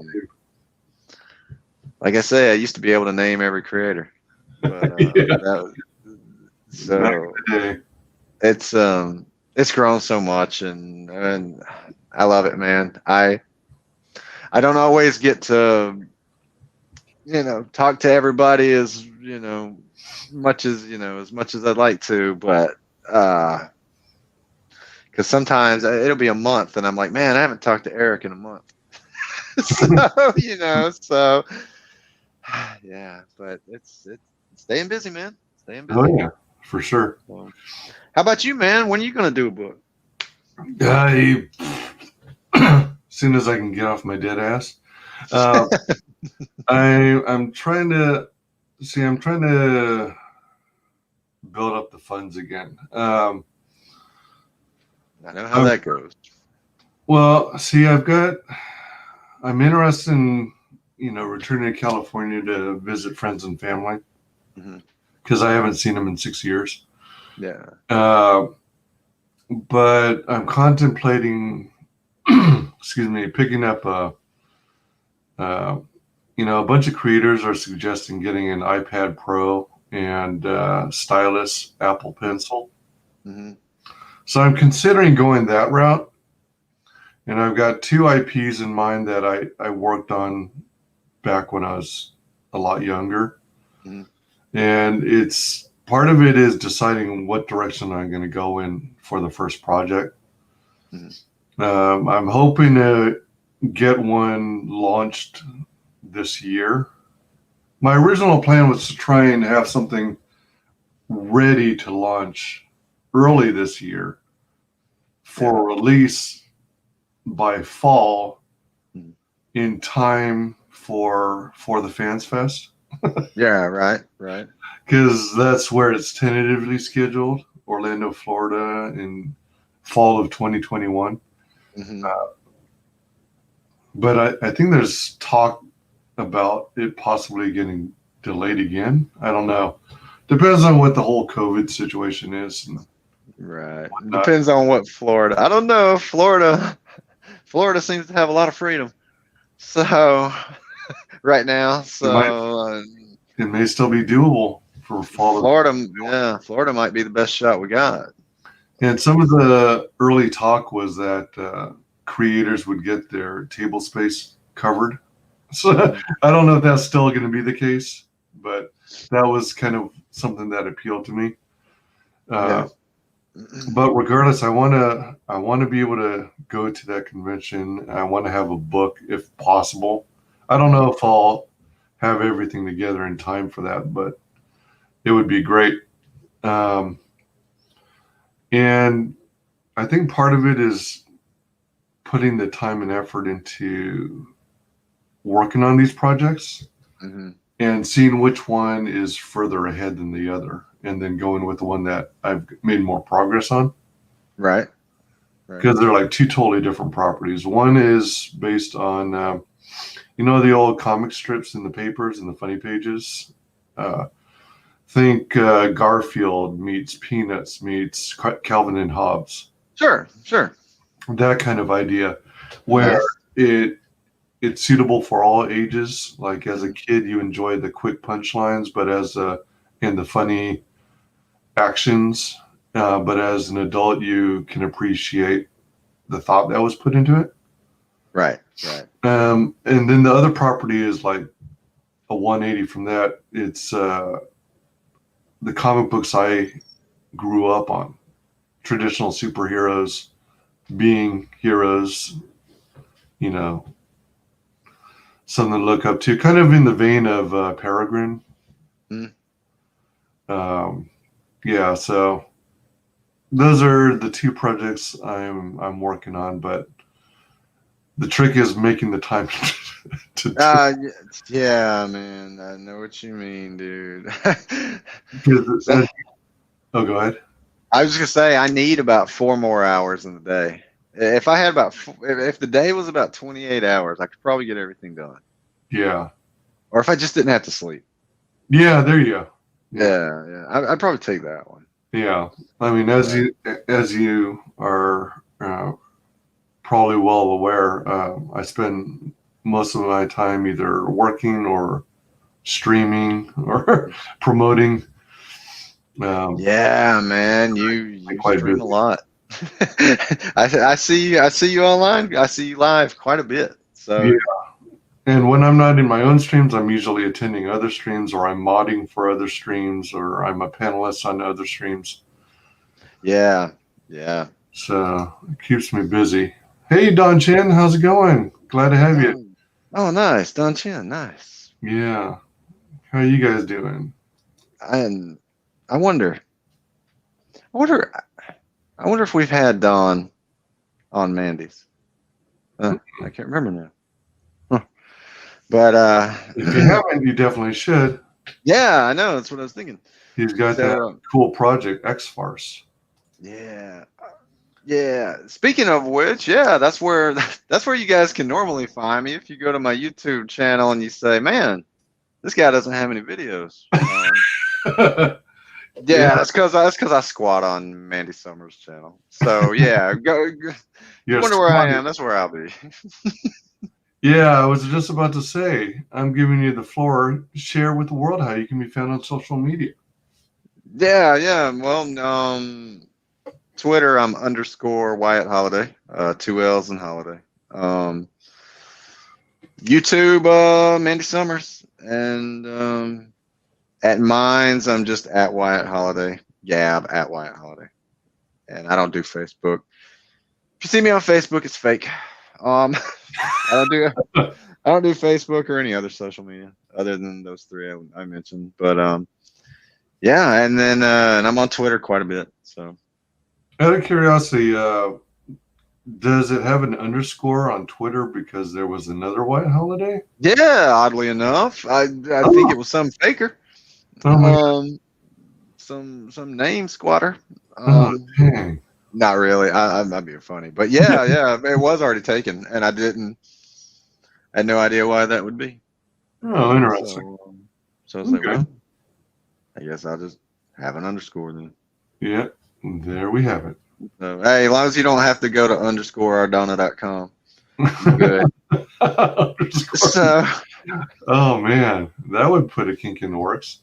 Go to ArdannaComics7528.com. Oh dear. Yeah, make it more complicated, why don't you? Yeah. You can find me at the usual haunts: Facebook, MeWe, YouTube, WyzGyz Entertainment, Twitter, WyzGyz Tweets, Twitch, WyzGyz Twitches. Parler supposedly eventually coming back, so I'm WyzGyzParlers. Like, comment, and subscribe. Mark the bell for notifications. Make sure you select all notifications, so hopefully you don't miss a single video or stream. Drop some comments down below this stream and let us know what you're most excited about on Ardanna #0, Legendary Edition. Be sure and back this book if you haven't already. If you've already backed it, please consider backing it again. Share to your social media. Thanks to everyone in chat. You guys rock. You guys are so awesome, and I thank you for your support. Thanks to everyone who watches this on replay. And thanks once again to our very special guest, Wyatt Holliday. Thank you for having me. My pleasure. You're always welcome here. Hope to see you again soon. Let's close it on out. Take it easy, y'all. See you on the next stream. Bye.